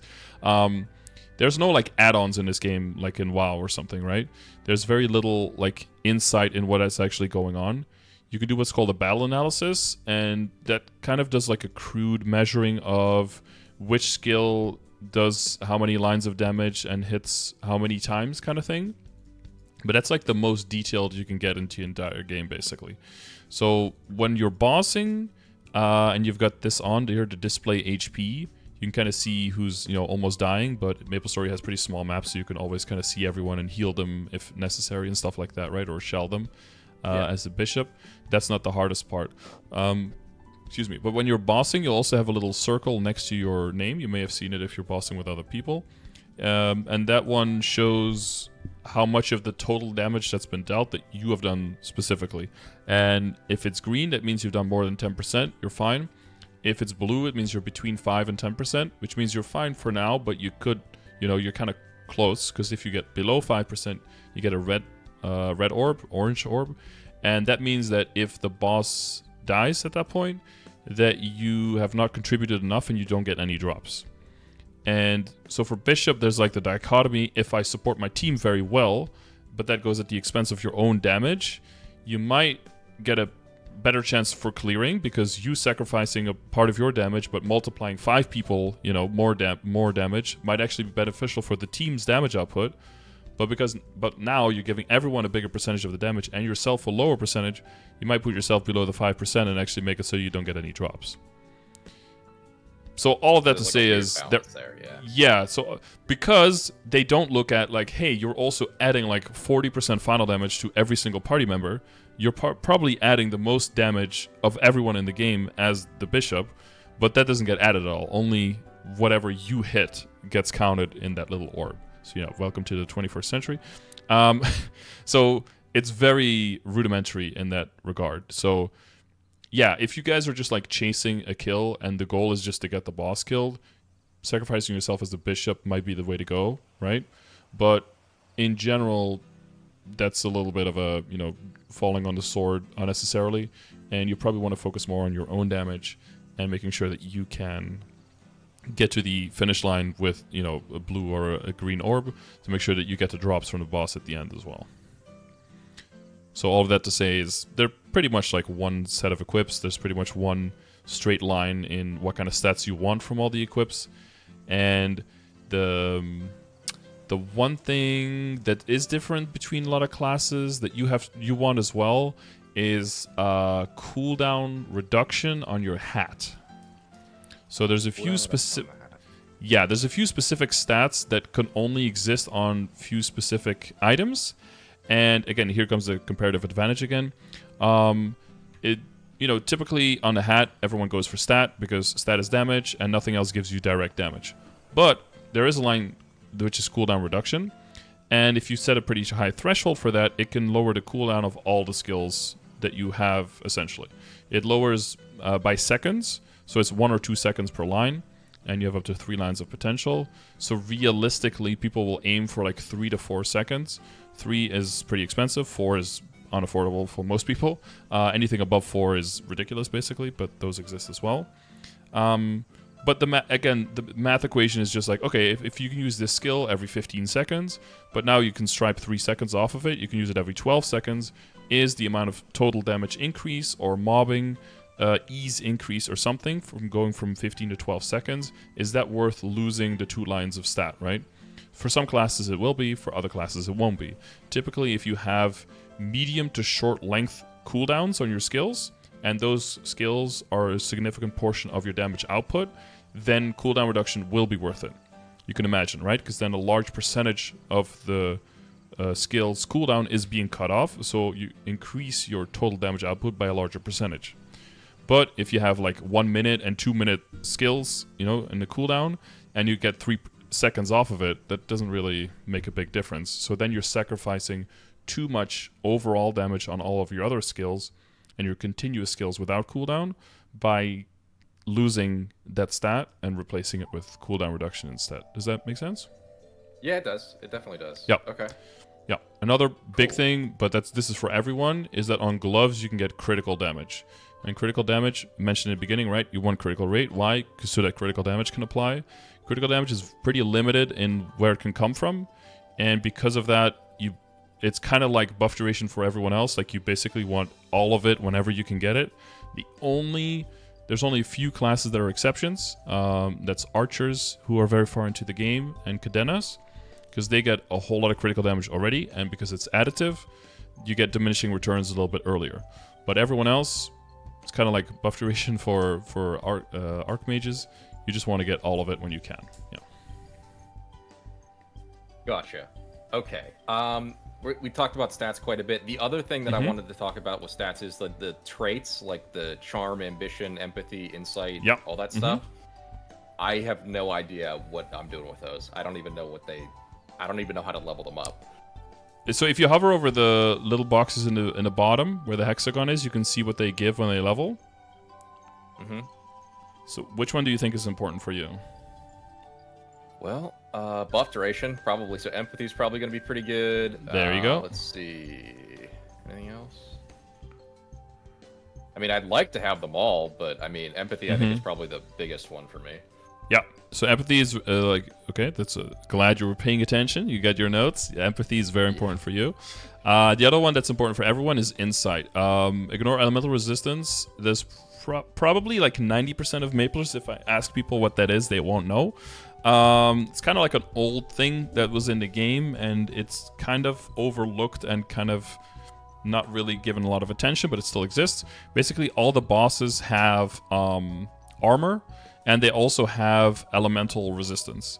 And there's only a few skills in the game, probably like 5 or so, that give you any kind of ignore to elemental resistance and insight.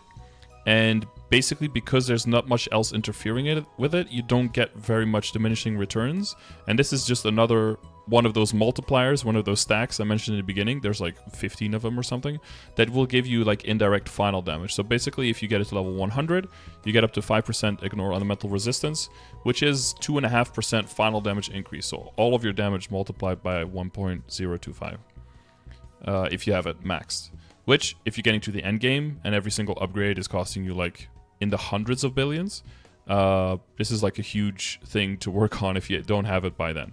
So again, for this as well, you have exclamation mark traits, where I basically just break it down. Ambition will level automatically just by bossing, so that'll level over time and give you a little bit of IED. So that's a nice one. Empathy and insight, if you get any kind of trait boost potions, you probably usually want to slam them on empathy and insight. So for most classes, insight is priority. If you use buff duration, empathy is priority. Charm will level by itself. You can boost it a little bit, or like in the beginning, so that you can unlock your pocket slot. But past that, there's like quests for facial expressions and stuff. So you know how much you care about that. You do you. Willpower is like a little bit of elemental resistance, or status resistance. Sorry, but status resistance is like a logarithmic scale, and it works okay up to like 90, and then past that for every basically status resistance is the more status resistance you have, the more percentage reduction you get when you get CC'd, when you get crowd control. Oh, okay. But once you get past, there's like I don't know if you saw the scale, like once you get to around like 54% reduction, I think every percentage extra you have to get like double the score or something. So it's impossible to get So as long as you have like 52 to 54% reduction, so if you hover over status resistance, you can see how much you have it reduced by. Like right now at 46, which is like nothing, I have 47% reduction. So that will go up to like 52, 54% reduction, and anything past that is like impossible to get to. So this is very low priority. Diligence doesn't work really in Reboot, so that's a complete super non-important one. It has to do with crafting and with scrolling, but we don't have the scrolling system. And to compensate for that, we have, if you look in your skill tab, in the beginner tab, so the first one with the circle, you scroll down, you see Reboot buff. We have final damage bonus that we get for just existing and being a level, essentially. Oh, okay. So that includes the scrolling and bonus potential. We also don't have that. What non-reboot has is like another layer of potential and another set of cubes to work even more on potentials. So we don't have to deal with any of that. This is, however, going to be split up in the next update in the summer into another system that'll be linked with your Legion. So part of that damage will come from this, part of the damage will come from the Legion. But that's way too much to also dump on you right now. But that's just something that's changing, so you know. But before it does, we'll get patch notes. We'll throw it in the event calendar. We'll be talking about it. Probably we'll be releasing videos on it, on like how can you anticipate this, how will this change your daily and your weekly, etc. Right? Sure. Okay, so yeah, every question connects into 4 other things, and yeah, it really seems like that. Okay, so that was. I guess the next thing I wanted to not particular gear. Rotation. Oh yeah, so traits that's also connected to an extent with your crafting, right? Crafting is generally pretty dead. There's not too much crazy stuff there, but as a bishop, your best secondary weapon is a shield that you will need to make with smithing. So that's connected to secondaries. So if you check exclamation mark secondaries, I totally misspelled that. There's no P in secondaries. You can, unless you P on them, you can see what. Oh, you can see here all of the secondaries and all of the which ones are best in slots. So you see for most of them, it's the these are the Princess No secondaries. That's a boss in the game, drops a piece, and that turns into her name is Princess No. So these are the Princess No secondaries, are best in slot for most classes. So that's why those pictures are all here. But you see for some of them, like for Bishop, Shield is better. I don't know why I have better twice there. It is better though. So the shield is the Deimos Mage Shield, which is a recipe that you will get from Normal Cygnus. So you'll slowly want to level up your... Yeah, you'll slowly want to level up your... oh, someone has the link here. And that's what it looks like. So on the recipe, you'll see the picture of the shield as well. So you'll see what it needs to look like. So it looks pretty small, but it's got like the shining light around it. And the reason that you can already tell kind of why this one is better than the regular Princess No ones. Princess No has good base stats, but there's no... You can't Star Force that. You can't upgrade that past the point. You can only work on the potential. And because the shields can be Star Force, and you can see if you get it all the way up to 20, which, you know, be a long process, but it'll be like 85 stat, 45 attack versus, I think most of the Princess No have like 9 and 6, and that's it. So that's quite a big difference. So it is fine to have like a temporary secondary and use the book like you have for a bit. You can probably get it even like up to Epic, but you'll probably get temporary gear, frozen book, that kind of stuff. And yeah, maybe up to Epic or something, which is high for you now, but will be easily replaceable in the future. And then once you work on the shield, that's the first piece that you'll like push together with your emblem, that you'll like push past Epic and go into unique and stuff like that. Wait, you can upgrade the book? Yeah, so some things don't come with potential, but it doesn't mean you can't give it potential. So on the item itself, it should say... if it doesn't, again, it's like the negative. If it doesn't say that this item cannot gain potential, then it means it can gain potential. And then you'll have to use a potential scroll on it to reveal that potential. Is that the potential scroll same thing as the potential stamp? Is that the same thing? Because I have No. some of those. Yeah, so potential scroll reveals the potential, or gives the potential, then you reveal the potential with the hourglass in the bottom of your inventory, right? Yeah. Okay. And then it'll show you whether it has 2 or 3 lines. If it has 2 lines, then you can use the stamp to increase it from 2 to 3 lines. And if that if I that works see. and it gets to 3 lines, then that part is done. And then you're dealing with using cubes and stuff to either re-roll to a different potential within your same tier, or using like upgrading cubes to try to get it to a higher tier so you can get more potential out of it. But every next cube is rarer to get, so even though tiering up can be tempting because you can get better lines from it, you'll also have to get more expensive cubes to be able to capitalize on that tier. So it's best to not get to go too far too quickly, because you might not be able to afford rolling the potential in the higher tiers. So it's a good idea to bring everything up evenly. Okay. Now I know, what was it? Gloves and weapons can get like crit on them. Is that something I should be re-rolling gloves for right now for the crit? So critical. Well, if you say crit, you want to be clear if you mean critical rate or critical damage, because those are 2 different stats, right? True. Yes. So I don't need crit rate, or no. Well, you want to get to 100%. 100% crit, but you're going to then get after that pretty quickly, right? So as soon as you go over, and you'll be able to roll over your hover over your stat now as well, critical rate, and you can see where it's all coming from. So if it is 100%, you hover over it, but it's actually more, it'll show like 109%, for example. And then you can hover over critical rate, and you can see where it's coming from. You can be like, okay, maybe I can reset my hyper stats and go a little bit lower. Or if there's a block, when your legion expands, there's a block in my legion, I can take that one away. The big thing in the beginning where people get some critical rate that they reroll later is in their weapon, secondary, or emblem. So we call that the WSE for short, because we abbreviate everything. These are the 3 that are going to be the first ones for you that go to a higher tier of potential, and that you invest way more money into than the other things, because the other things all just get stat. So the other things are going to get like 3% stat, go up to epic and get 6% stat, and they're going to sit there forever. But your weapon, your secondary, and emblem, specifically your emblem first for you, then your secondary, but only once you have the shield, and then your weapon probably only once you have Absolab, which is like the next step over this one, or even the arcane weapon into level 200 plus, once you're doing like Lucid and Will really be invested a lot into, because of how long you hold on to it. So there's 2 major factors on how much you invest. One is how much do you get from the money you throw into it, right? Like how efficient is it? And the other one is how long do you hold on to it? And there's kind of a third one, which is how much of the value can you maintain when you go to the next item. Because there's a system called transfer hammering, where you're able to transfer an item into another one of a slightly higher level, and then it'll maintain some of the stats and it'll get carried over.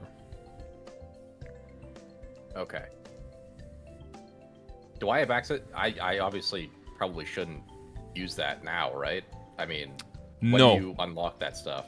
I have I have a kind of older video on it. I've been meaning to upgrade that one for a while, but it is a very important concept to understand, transfer hammer, because it'll allow you to see an item not just for what it is, but for what it could be.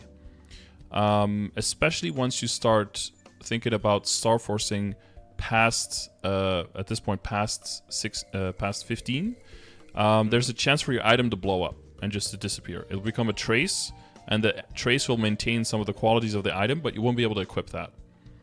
And because eventually you get past that point, it's important to know about transfer hammer, because transfer hammer will unlock the quality of an item basically being fodder gear, where you can get a lot of duplicates of it, and then if it blows up, you can simply transfer the trace and then keep going, and then go to a higher amount of Star Force with lower risk because you have duplicates, and then to transfer that at the cost of one of the stars, transfer that into a higher level item, which will be either more rare for you, more valuable, time gated, something like that. It'll open up a bunch of options, but early game it'll also open the option of, for example, getting potential on an item without needing to use a potential scroll, because those are pretty rare early on, or without needing to use a stamp, for example.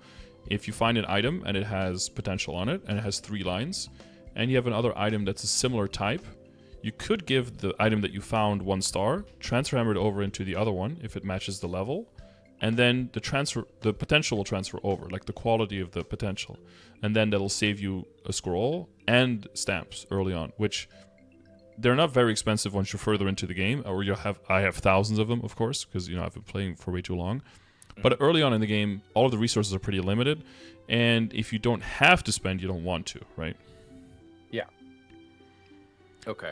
Yeah, so Transfer Hammer opens up if you just go over that pretty quickly. If you open up the inventory, and then on the bottom right, you have the enhancement, right? That's where you Star Force. You've probably done that before. It's the blue one right next to it, yeah. Yeah, and the blue one is a Transfer Hammer, yeah. So I don't know if you have any item under Extraction Target already.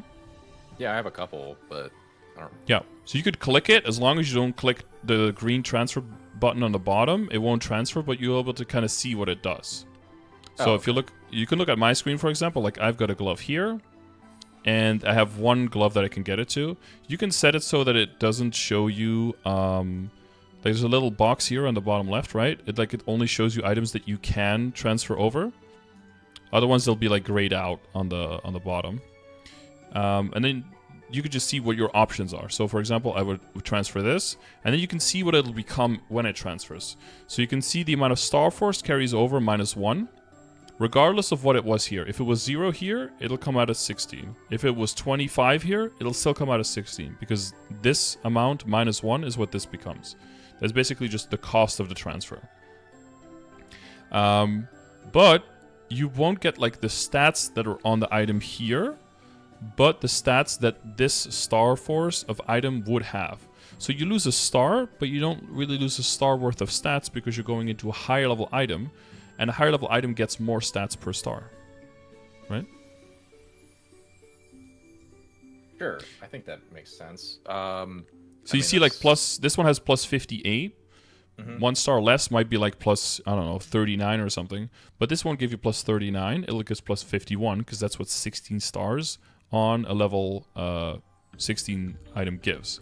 So, but I eliminate the risk of potentially booming this item, right? Right now, because booming only happens past 15 stars, we won't really transfer hammer at 17, but this is just an example, right? The flame stats you see, so those are the green numbers. Those don't carry over at all. So you just keep the ones that were on this item. This item has nothing, so it keeps nothing. Okay, so I do have one, I guess, Eternal Flame thing. Should I use that on my current gear, or should I just save it? Well, we can look at what you have now. So again, 2 things, right? One is how much would it give you? What is the value of it? The second one is how long would you keep the item? Those are the 2 things that we're looking at. And I guess the third one is kind of like, what is the quality of the upgrading item? So what kind of flame is it? How rare is a Eternal Flame? Eternal Flame is pretty rare. It's marginally better than a Powerful Flame. But if you are trying to min-max on a specific item, then that is a distinction that's valuable. If you're not really trying to min-max on anything, you can basically see them as exactly the same as a Powerful, as exactly the same as a Black Flame. The only big difference with a Black Flame is you can choose your new flame, or you can keep your previous one. Very similar to the Bright Cube that you have. If you use a Bright Cube, you can choose the new potential or keep your old one. Very similar to, once you're working in the inner ability, the Miracle Circulator. You can choose your new inner ability outcome, or you can keep your previous one.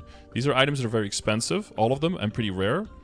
But that's because you have the option to keep, and even the Black Circulator as well. You can take the new one or the old one. Most items, especially if you can have more of them, don't have that option. So you're like overriding everything. Cubes, most of the time, the cheaper ones, override everything. So if you already have some potential that you're really attached to, you don't want to use those. And you kind of want to mostly work on the items. That's why I'm saying also bring everything up evenly, right? Because you'll just have relatively more value using it on something that just has very low potential or nothing yet. Or same thing with the flame. So all of the items with a little clock on it were probably not flaming, because we're going to replace them pretty quickly. Some items also cannot be flamed at all. So you just have to know. But basically all of the rings cannot be flamed. The Spirit Pendant specifically cannot be flamed because it's like an exceptional EXP item. What else cannot be flamed? Your emblem cannot be flamed. So it's mostly the left and the right most columns, honestly. So it's the rings, and then the emblem, the medal, the badge, the secondary, and the heart cannot be flamed. The cape here is the one exception, and the android is not even really an equip. It's kind of an equip, but not really. So you can't interact with that in any other way. You can't upgrade that. But yeah, the cape here is the one exception. Oh, the shoulder. Yeah, I don't. If they switch the cape and the shoulder, then it would be just the outside lines and it'd be very easy to understand. But for some reason, shoulders can be flamed either, except for one exception in a different version of the game that we don't have. So, so those you can't even flame. If they're on 0, you can try dragging a flame on it. It just say you can't use a flame on this item. And then we look at the items, that we don't have, and then that we don't have yet. Within the items that you do have, I don't see anything here that's worth using a flame on, because early on, your items will not have flame advantage. Haha, another obstacle. Basically, every single name of an item, every type of an item, has a quality of flame advantage or not. If they don't have flame advantage, your average outcome of a flame is just going to be bad. You're just going to have really bad value for your flame. So you want to focus on flaming items that have flame advantage first. And then, once it gets really tricky, you have a really high chance of just messing up your flame because you can't save the previous flame. Then you'll want to start flaming the things without flame advantage so that you can still get some value, but you don't really have high expectations, essentially. So we'll want to get items on your character that are accessible for you, that you'll use for a while, and that have flame advantage, and then we'll want to use the flames on that. So typically, the ones that are accessible for you right now is most of the boss accessories. Sadly, you have only one of the boss accessories right now, and it happens to be one of the only 2 that don't have flame advantage. And the real CRA gear. So what you have as temporary, that's the CRA gear, we call that, because it drops from the Chaos Rudibus bosses. Those have the real versions of those pieces. Those are the ones that you will want, probably except for the weapon, because you'll get the temporary Absolab weapon. The temporary Absolab weapon, by the way, you'll keep for a decent amount of time, and that is a flame advantage item. And weapons are also the top priority for flaming. So it typically goes by flame advantage and by level for flaming, and then weapon comes first, then basically everything else, high level and flame advantage, and then on the bottom is like all of the non-flame advantage things, essentially. And again, that's connected to the progression grid, because if you look here, you'll see what flame you want. Here you have weapon flame. Here you have flame score. That's like how we evaluate the value of the flame for flame advantage items. And then here you see the numbers of what you're aiming for. And then, of course, there's a video on, how do you calculate a flame advantage? Why do we do a flame advantage? With a calculator as well that you can use, so you can just easily look at the number of the roll to see what you have. And then you have the flame score for the non-advantage items. And you can see the difference in the numbers. It's quite depressing. If you're comparing like 50 or 60 to like 160, that's what you're dealing with, essentially. Gotcha. So we're talking about upgrading gear. The soul weapon thing. I got one of those drops, and I used it on my weapon. Was that a mistake? I had only seen one. Yeah, they're rather rare, and because your weapon is transient and you cannot... soul weapon would be something that you could transfer hammer over as well, but you have a temporary item, and temporary items cannot be transfer hammered from or into, because their purpose is just to exist as that item for a temporary amount of time and then disappear. So you're not allowed to move some of that value onto other things. So best if you get some now is you just hold on to them until you get your temporary Absolab item, which it's not temporary, but it's a fake item. So it is permanent, but you cannot upgrade it in every single way. It comes with some fixed... it comes with fixed Star Force and with fixed potential, but you can still flame it. So that's why we want to use the flame on that one. I believe you get that one at level 220, but you can check that yourself. If you open up the Star tab, and then you have the burning thing, Then you can check the rewards, and I think it's around 220 that there should be like a box that you can see where you can pick an Yeah, I Absolab get a item. choice. Yeah. Yeah, so typically, if you're leveling very quickly and you have an established account, you might go for the pendant, but in all other situations, you want to get the Absolab weapon because it's a lot of free damage immediately. But that's where you want to prioritize your flame and then aim for a flame that's mentioned here, essentially, for the early game for the weapon. Gotcha. And then you want to give it... You could turn it into a soul weapon. Soul weapon is two things. One, it'll... accumulate soul energy when you kill monsters, which gives you a little bit more attack on it. And the second thing is that you can put a boss soul onto it. But, I mean, if you've done some bosses, you may have seen some soul shards, like little orange triangles. But probably... Are they just in the inventory, or where are those? Yeah, they go into the use inventory, and if you have a lot of them, it's useful to buy a soul... To buy soul bag. One can hold up to 40 of them. But yeah, in the beginning, yeah, you don't really know what's shit and what's not, so you're going to be holding on to everything. But yeah, you can see like every boss has its own, right? So after a while, you want to get the soul bag, and you can just throw them all in there, and then it'll be inside your inventory. Like, I have the same inventory as you, but like my etc., for example, look, I got a bag for herbs, and another bag for herbs, and a bag for minerals, and another bag for minerals, and a bag for coins. So it's like... The actual inventory space that you end up with is like way more than the fields that you see here. And you don't even really need to upgrade everything if you have those bags. And you have all of that available. But basically, if you have 10 souls, you can double click them and it'll turn it into a usable soul. There's two types. There's just the regular ones and the magnificent ones. The regular ones are basically all shit and you can just kind of get rid of. The magnificent ones are... And because those regular ones are also time limited. And they're not transferable, but the magnificent ones are not time limited, they're permanent, and they are transferable, so you can also give them to other characters in your account. So you can farm for these souls as well with your bossing mules later on. Magnificent is basically the only one that's meta and the only one that's giving you stats that you can use. And the first item I would say that it's worth using any souls on is probably the Absolab weapon, and then after that, the arcane weapon, you're going to hold that one for a long time. And then eventually the Genesis weapon once you kill the Black Mage for 9 months straight. So that's a little bit further down the line. And at that point, you'll have so many of those soul enchanters that you've been throwing away stacks for like months at that point. But yeah, so in the beginning, you save them. Souls, in general, always hold on to all of the souls. Look at the event calendar for when there is a Magnificent Soul event. So we can check that now to see if there is any here in the Sunny Sundays. That's always Sunny Sundays. So Sunny Sundays is like Star Forcing events, Inner Ability events, Soul events, EXP events. Those are all in Sunny Sundays. So every Sunday there's one of these or like multiple at the same day. So this is a good thing to look into if you're talking about like, I don't know what the next upgrade I'm going to do is. It's good to look at the Sunny Sundays. So you can see Magnificent Soul. I think we have one, don't we? Am I blind? Oh, here. So you see 5x the chance of getting Magnificent Souls. So basically, only during these days, you just click all your souls, hope you get Magnificence. No Magnificence, cool, get rid of them. Have Magnificence, cool, hold them on your character or put them on a mule if you have a lot of them. And then you save those for important weapon upgrades on bossing mules, on your main character, whatever.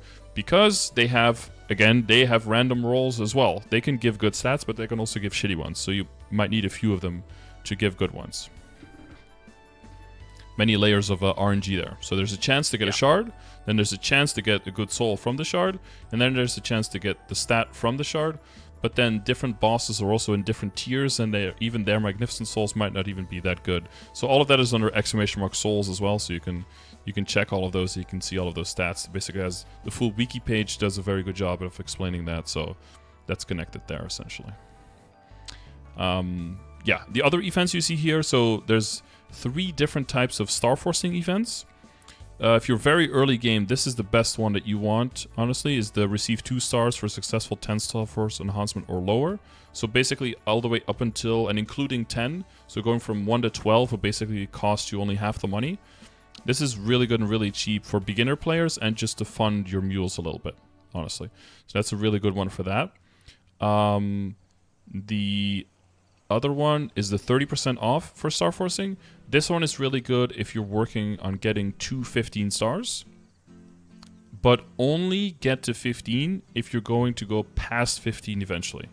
So if an item caps out at 15, you can do this once you are drowning in meso, okay? But until then, don't do that, because there's very low efficiency between 10 and 15. It's very expensive for how little you get for it.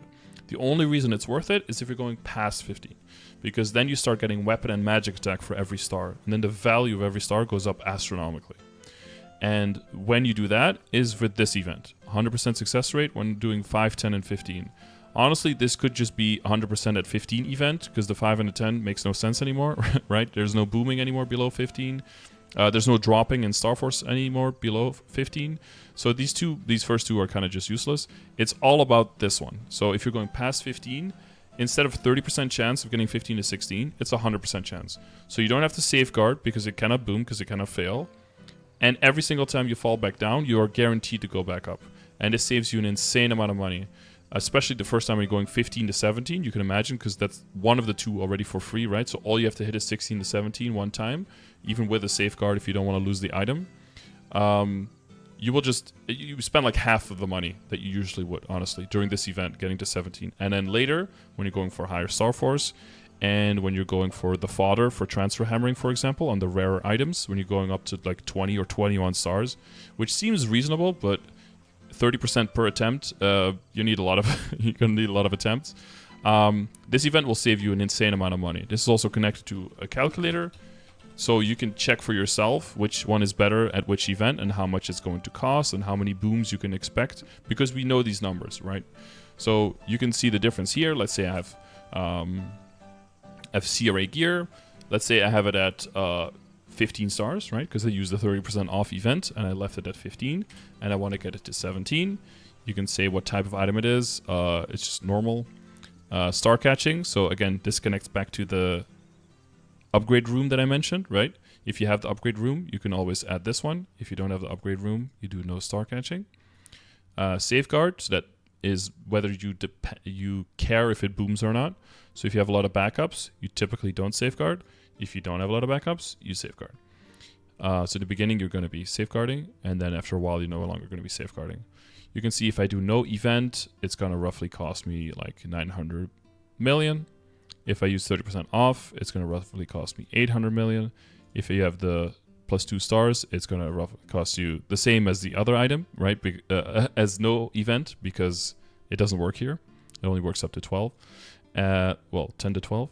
And you use 5, 10, 15. You see the average cost is 337 million. So you see how much of a difference is that? It's actually less than half. It's like 40% of it. Pretty massive. Right? Yeah. So it might feel very constrictive to be like, wow, so I can only upgrade when there's events, basically. Kind of yes, kind of no. On one hand, if you want to spend money, you spend money, right? It's up to you. But you're very quickly going to get to the area where you're not going to feel your progress as much anymore if you kind of dump your money into off events. Plus, these events are pretty regular in the sense that you're not going to be waiting sometimes for months, maybe like 2 months, but you're not going to be waiting for like 8 months for one of these events. They're pretty regular in the sense that you'll have one coming all the time, and you can rely on them. I say that very carefully because I'm a very careful person, but for these, you can definitely rely on these to a very large extent.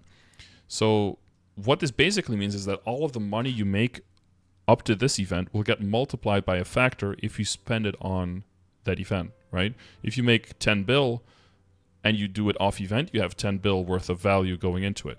But if you make 10 bill and you're going to be 15 to 17 star forcing and you wait for this event because it's soon, now you basically have 25 bill going into that because you'll just be able to make 2.5 times the gains, right?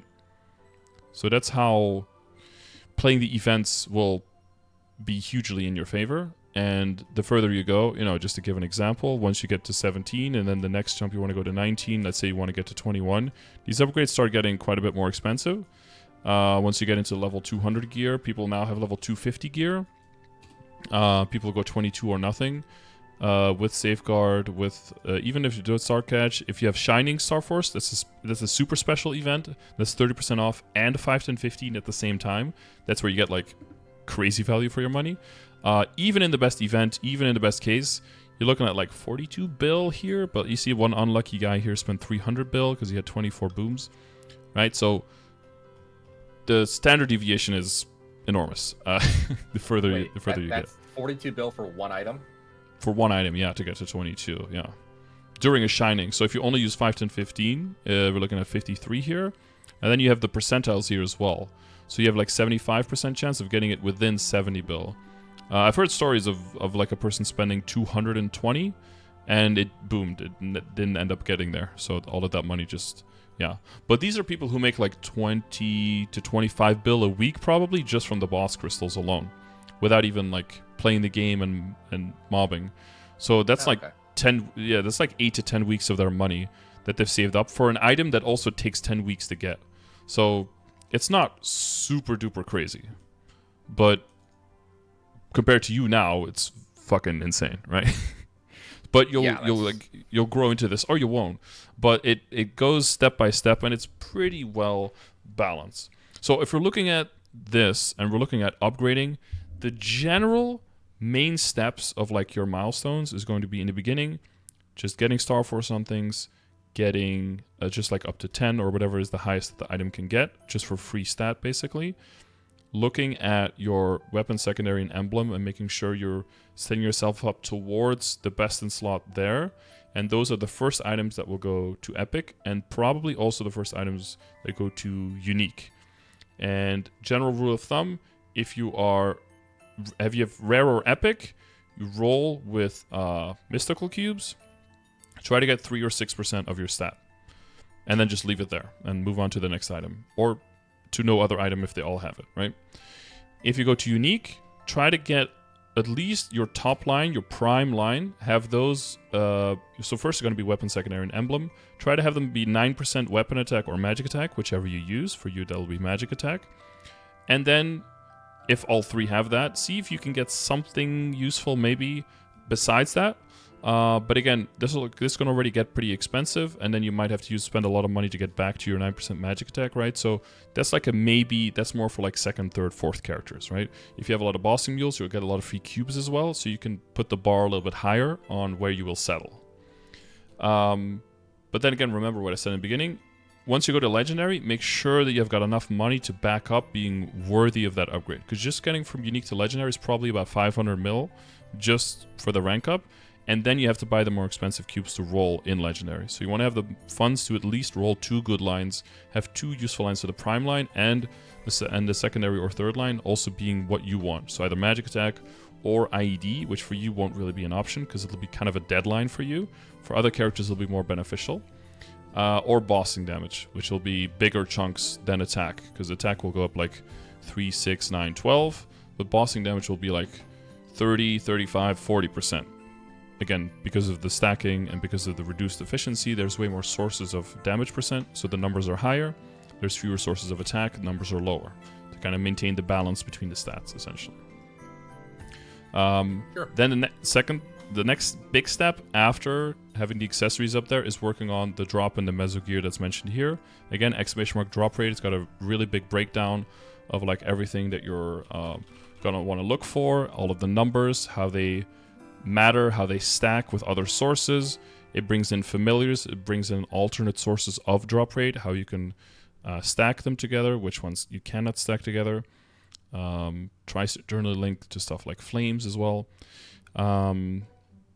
Even though I don't know why. Oh yeah, and why you want drop rate, all of that stuff. For a new account, for an existing account, in the different stages of the game, which you want to be aiming for. That's all broken down there. Once you've got your drop rate and meso gear set, and your weapon secondary and emblem is good, a lot of your damage at that stage of the game is not so much coming from your other equips, a little bit, but a lot of it is going to be coming from arcane power, sacred power, boost nodes. These things are going to be massive. So this is like working on your node stones, right? This is doing your dailies, getting your symbols leveled up. So that's also why those dailies are so heavily mentioned here, is because these will bring up your final damage by a lot and your stat by a lot as well. So this character, for example, here, you can see my my arcane power here is 960. So anything under that, I already do full damage. Everything, so there's an interval of like 10%, 30%, 50%, and then you get bonus damage. So if it's if this is 110, 130, or 150% of the map, I get that bonus damage. I don't have to upgrade my equips at all. My damage just goes up because my arcane power goes up. Right, so that can save you a lot of money. And you get a lot of stat from that as well. And this is all from doing the symbol dailies and the symbol weeklies in all of the Arcane River areas. So you have this one now, right? You have the Vanishing Journey one? The Vanishing Journey one? Yeah. Yes, I believe so.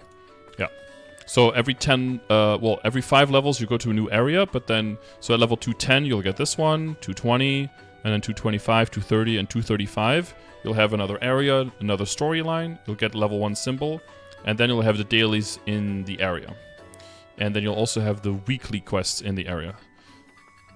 So those are high priorities because, you know, you just build that up. You get a lot of EXP per day as well from those, so they're just great for value. They're the best value that you'll get out of anything in the game, honestly. And that's what will carry your damage forward and make it so that you can get away with your accessories not having any damage on it, essentially, and just having drop rate and meso on it. You'll be able to still kill because of our power creep and how strong our characters get, but you'll get more drops from every character, and you'll make more money from every monster, and you'll make more get more drops and get more money from every monster. So that'll mean that even though you're killing at the same rate as everyone else, you'll be growing faster, essentially. Makes sense, yeah.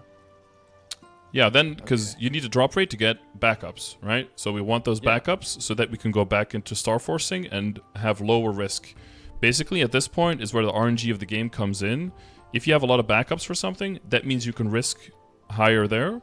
If you don't have a lot of backups, that means you don't risk.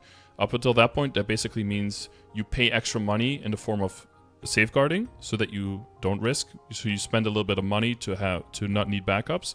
Or if you have backups, you don't have to safeguard. So you spend money in the value of the backups by maybe booming here and there. But then that's a calculated risk. Again, at that point, you can use the calculator to see if this is a risk worth taking or not worth taking, depending on your situation. So you slowly bring everything up to 17 stars. This is around the point where you're going to see like the Absolab gear basically come in.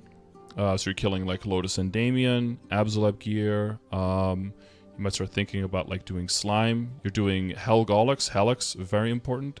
He's got the you don't see Helgolix here in the boss content. You just see normal Golix, but he has 4 different difficulties depending on how much of his body you weaken as you fight him.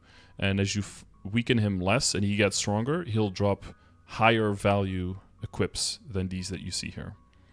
And yeah, this set bonus is like garbage, but the higher pieces have a really good set bonus, which like only exists in our version of the game, or not only, but doesn't exist in Korea. So we basically get hard carried by that. Shh, don't tell them. But you can see the set bonus for 4 set is 30% boss damage and 30% IED, which is just so strong that you need insane drops, full set bonuses of like way stronger bosses that are all fully upgraded before you can even ever roll out of this. So yeah, this is going to be a very important piece of your progression, because that will be the milestone once you hit all 4 of the pieces. So the earring, the belt, the ring, and the pendant. But you can see the 4 pieces here as well in the set. Once you hit those 4 pieces, that'll be your go ahead on. Now you start going away a little bit from Starforce and you go back to potentials, because now for your accessories you're going to want to make 2 distinct sets. So one set that's purely there for utility, for drop rate and meso, and again that's most likely going to be just the boss accessory pieces, because those were the only accessories that you really got, right? You've been doing these bosses, so it's like this pendant, this Mechanator pendant here, and it's like this this earring, this ring, this pendant maybe, right? There's the Black Bee mark, the eye accessory. It's basically just all these pieces that have been like the only pieces that you've been able to get so far. And then those are going to be just purely there when you're killing monsters or when you're opening the boss box for more drop rate. But when you're actually fighting the boss, you're going to be wanting actively like a bossing set. So that's when Superior Golix comes in. That's when the Commercy gear can come in, the Sweetwater gear. That's all mentioned here in the list on like when that pops up essentially. And then you'll be able to be ready to adapt your character to different situations. And that's kind of the state that you'll most likely be in when you're more into the 250s and into 260s. When you enter the mid game, that's when the game will expect of you, hey, I'm mobbing. Okay, I go to my Legion, I go to my Link skills, I go to my equipment. I have specific gear that's like catered to being able to mob well or get more money and more drops from mobs, while being able to kill in the maps where I train. Okay, now I go boss. Okay, I switch those presets. I have Link skills, right? You go back to the Link skills. You see some Link skills give you damage to normal monsters. That's useless when you're bossing, right? So you have a different preset there. And that's when you have access to so many things. You'll start making different presets. You go to your Link skills. Oh, you get, right? Oh, I go mobbing. Boom, preset 2. Bossing, preset 1. Hyper stats. You go mobbing, preset 1, boom, bossing, preset 2, whatever you have, right? And you start switching and min-maxing more to make sure that whatever your character is doing, it is fitting your kit, it is fitting the situation you're going to be using your character for. And this is a major change that's coming in Korea, where you'll be able to make one overarching character preset, and you'll be able to link all of those individual presets to one character preset, and switch it all in the flip of a button, basically. Which now takes a lot of work, as you can imagine, right? Going for a different Legion preset, Link skill preset, like all of that, switching equips. It's a whole bunch of clicking. But with the change coming in Korea, we'll be able to switch character preset, and yeah, that'll be huge. Yeah, that'll definitely be nice. Okay. I think for the most part you answered. The only other thing that I wanted to talk about was like unique ability stats. Is there something specific to bishops that I should be aiming for aside from just like main stat, or like what should I be aiming for? Because I have like strength, dex, int again, and then all stat. I don't know what's good for that specifically. Like I don't know what can roll in the unique ability tab. Oh, yeah, so this is called, it'll be mentioned as just ability, or we typically refer to it as the inner ability. Oh, okay. And this can go up to legendary as well. That'll be the highest rank. Yeah, this is, again, there's one stat that you can get here, the one that you will love as a bishop, the one that you're always going to be looking out for, which is? It is buff duration. Exactly. Buff duration is in the inner ability, so that is going to be the one that you want. So again, there's also an inner ability command. There's a command for all of this. So even if after this, there's still things that you can't even make out, like your notes or whatever, or you're not, you feel like you've got bits and pieces, but not the whole coherent thing. There's always a command in the channel as well that you can use. So for inner ability, I've got 3 commands here, 3 information pieces. One is how to go about building the inner ability. It's got a little very crude drawing of that's very old. This will probably get remade soon as well. But this is basically like, do you do like a more casual approach for your inner ability? This is like a side character, or you're just not trying to min-max too much? Or are you trying to min-max? Because you are limited by Honor EXP. And Honor EXP is in the beginning you get a lot of it, but very quickly that gets cut down. And it's basically only from bossing anymore after a certain point. And if you spend a little bit too much of it early on, you might be doing some irreparable damage in terms of slowing yourself down in progress. So if you know for sure you're going to stick to the bishop, you'll do well in trying to look at the more min-max approach and respecting that. The second thing is a list of just a wiki page of like all of the possible outcomes. It's just like a whole bunch of numbers. It doesn't seem very important, but it can be important in the term of like it teaches you that there is different weight in all the lines. So just because, if you like, this is what is this, strength increase, whatever, if it's rare, rare was removed. If it's epic, it can be anywhere from 20 to 15 to 20, but there's different weight between the lines as well. This is when you start using the special circulators that can re-roll your lines. You can kind of see what the odds are there to see if it's worth rolling or not. The third one is the more important one. I will add more nuance to this again in upcoming time, but this is basically which lines are you looking for in all of the classes.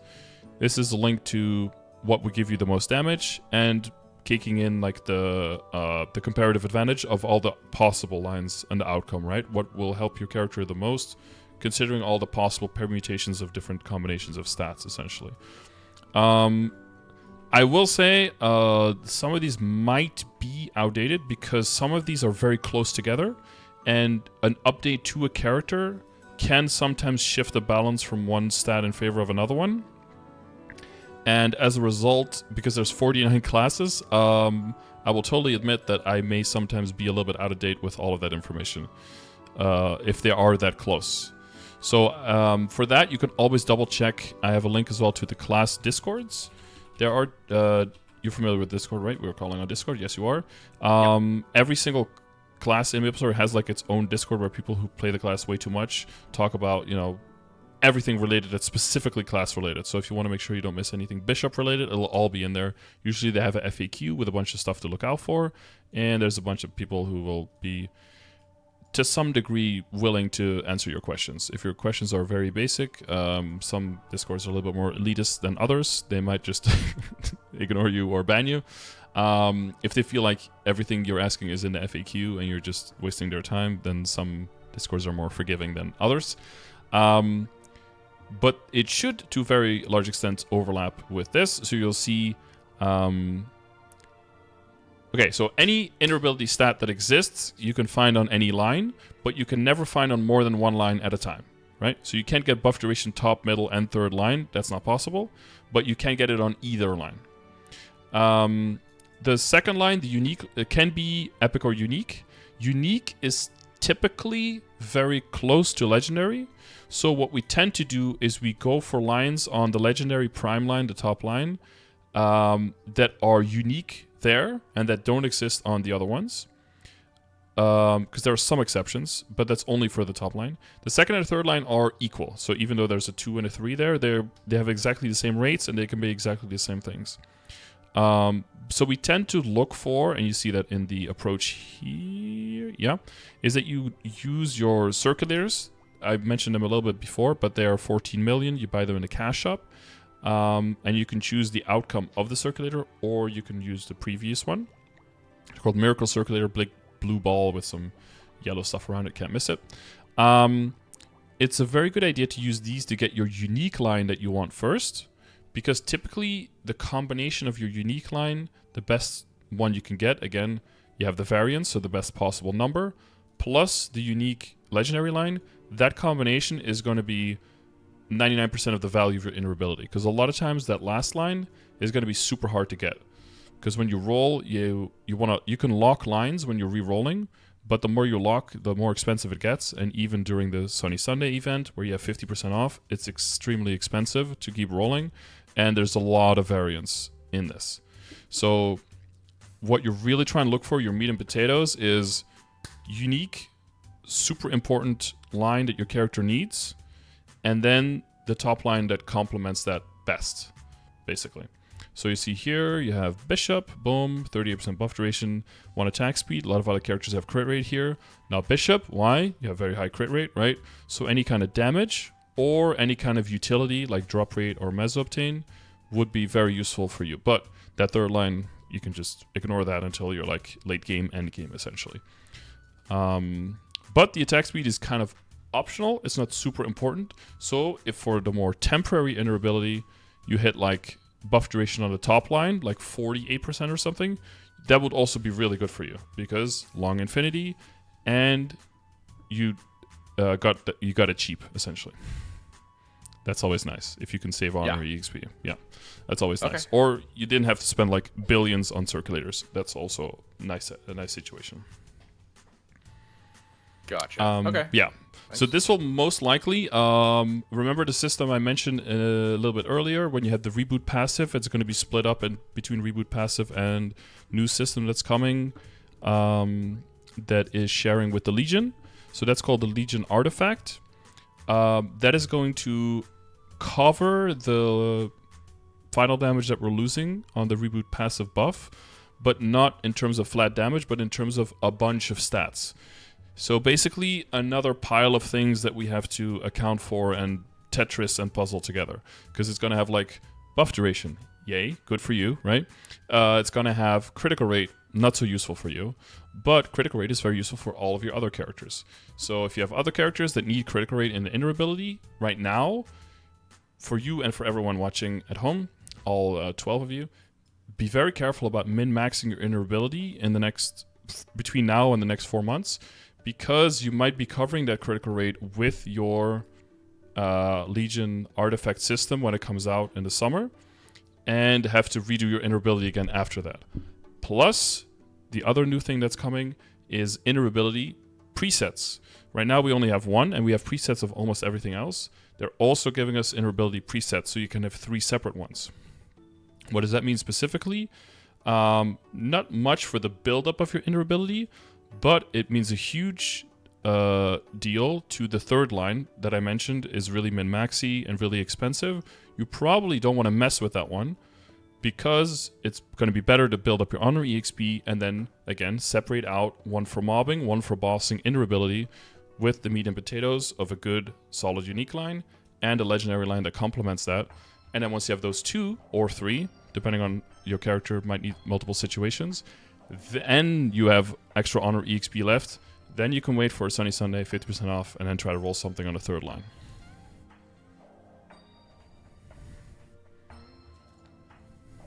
Okay. Are we on page 4, or are we? I am like, I have so much stuff, but okay. Yeah.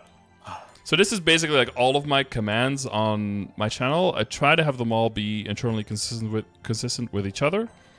But for most topics that you can think of, we'll probably have a command that tries to like break it down and piece it into all the other things. So if you check ! commands, that has all of the commands within it, and you're mainly gonna be looking for the green ones. That's game information, and you know there's just so much stuff here.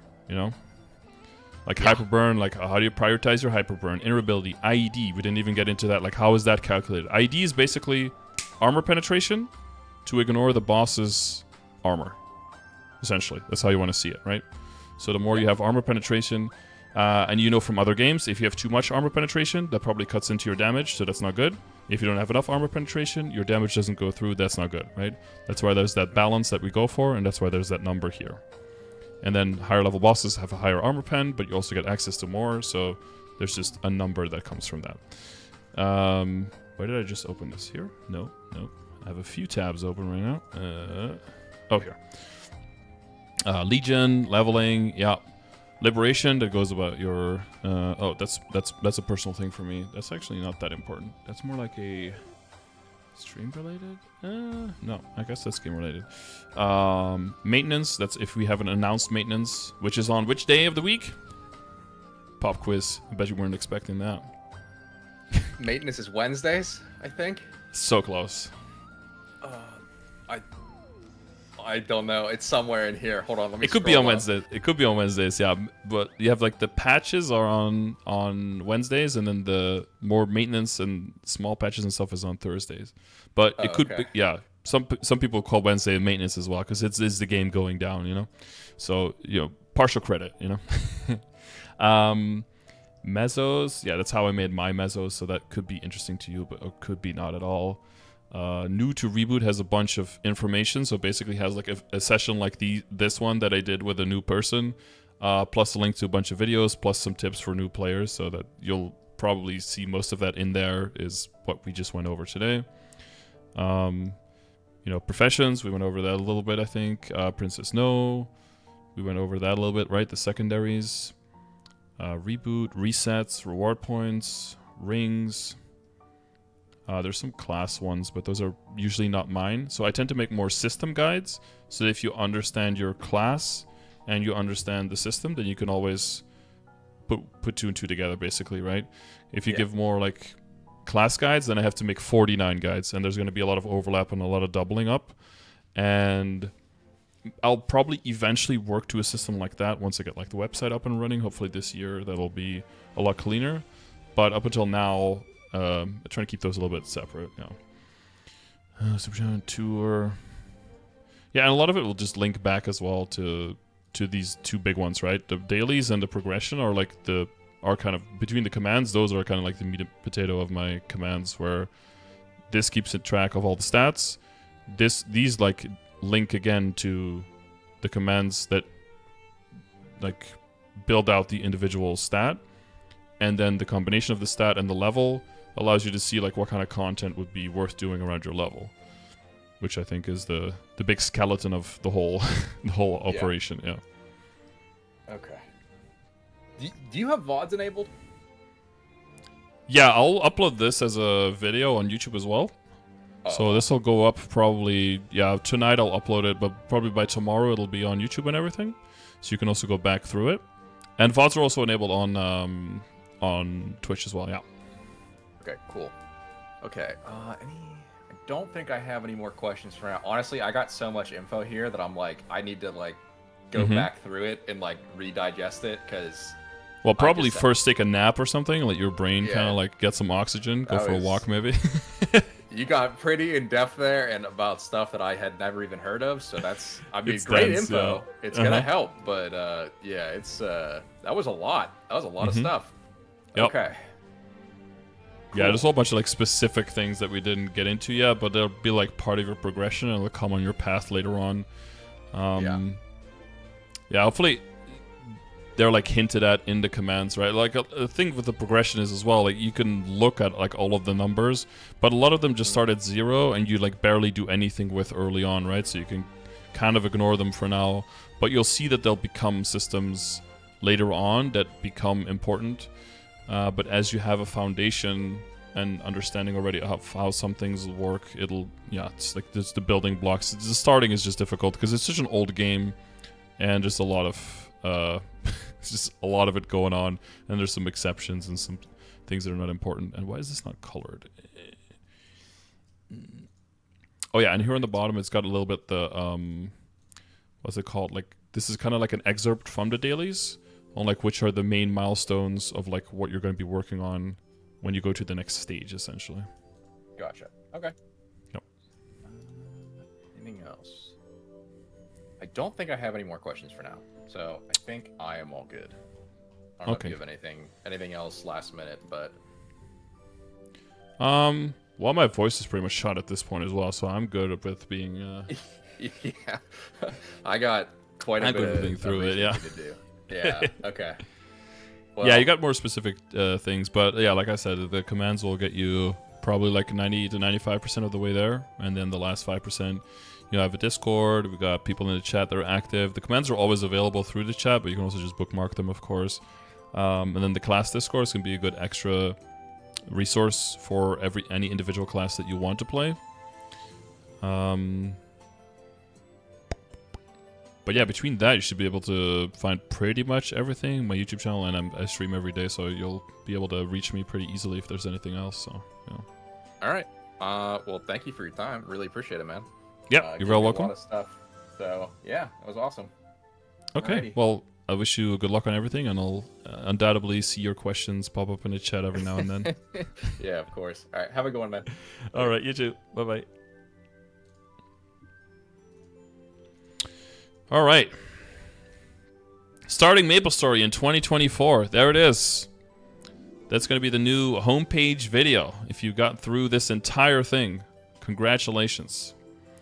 Yeah. What more is there to say? Hopefully not much. Said everything. No. There's still a whole bunch. We could probably talk about MapleStory for like 16 more hours back to back, but it'll just be overload, information overload. It already is, probably. Had to like hold back when I noticed I was getting like way too deep into some things. I probably did go too deep into some things, but there are detailed guides, detailed information, YouTube videos about all these specific topics. If I mention anything here where you're like, I don't know how that fits into the greater picture, I don't know, I didn't really understand exactly the explanation in this video, in this session, always delve deeper into the topic. Either Google it, search my YouTube channel, use the command in my chat. These are always available, like I said. And if you still have questions after that, find me live on stream or hit me up on Discord. I'm always willing to help. This is my job. It's what I do. So if you need anything, you know where to find me. If you like this video, I'm glad. Hopefully it was informational to you. It's probably too much information. I just realized this is super long as well. It's probably like 2.5 hours at this point.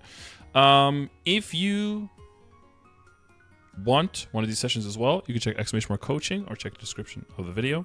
You'll be able to find there how you can get one of these coaching sessions with me for yourself. If you need a topic more in depth explained, if you maybe need to, if you have specific questions about certain bosses and how to fight the boss with your class, if you want some tips on that, for example, anything you need. It is video to new, I will do that, yeah. Yes, so if you like a session, check the description. If you want to win one for free, you want a chance, make sure you leave a comment on this video saying that you would like to win. And please include your Discord name so I can reach out to you. 2 lucky winners every month will have a chance. Will win. Will not have a chance to win, but will win. So if you want to be one of those 2, make sure you do that. And other than that, hopefully you enjoyed the video. Hopefully you had a good New Year's. And here's to 2024. Best of luck. I'll do a more concerted effort for more poignant, up-to-date, anticipating YouTube content for 2024, so keep your eyes open for that. And I'll see you either in the next video or live over at twitch.tv/Scardor, and soon, Scardor.com. Soon. Okay? It's gonna happen this year, guys. I swear, alright? We're gonna go live and it's gonna be huge. Okay. Thanks for watching. See you on the next one.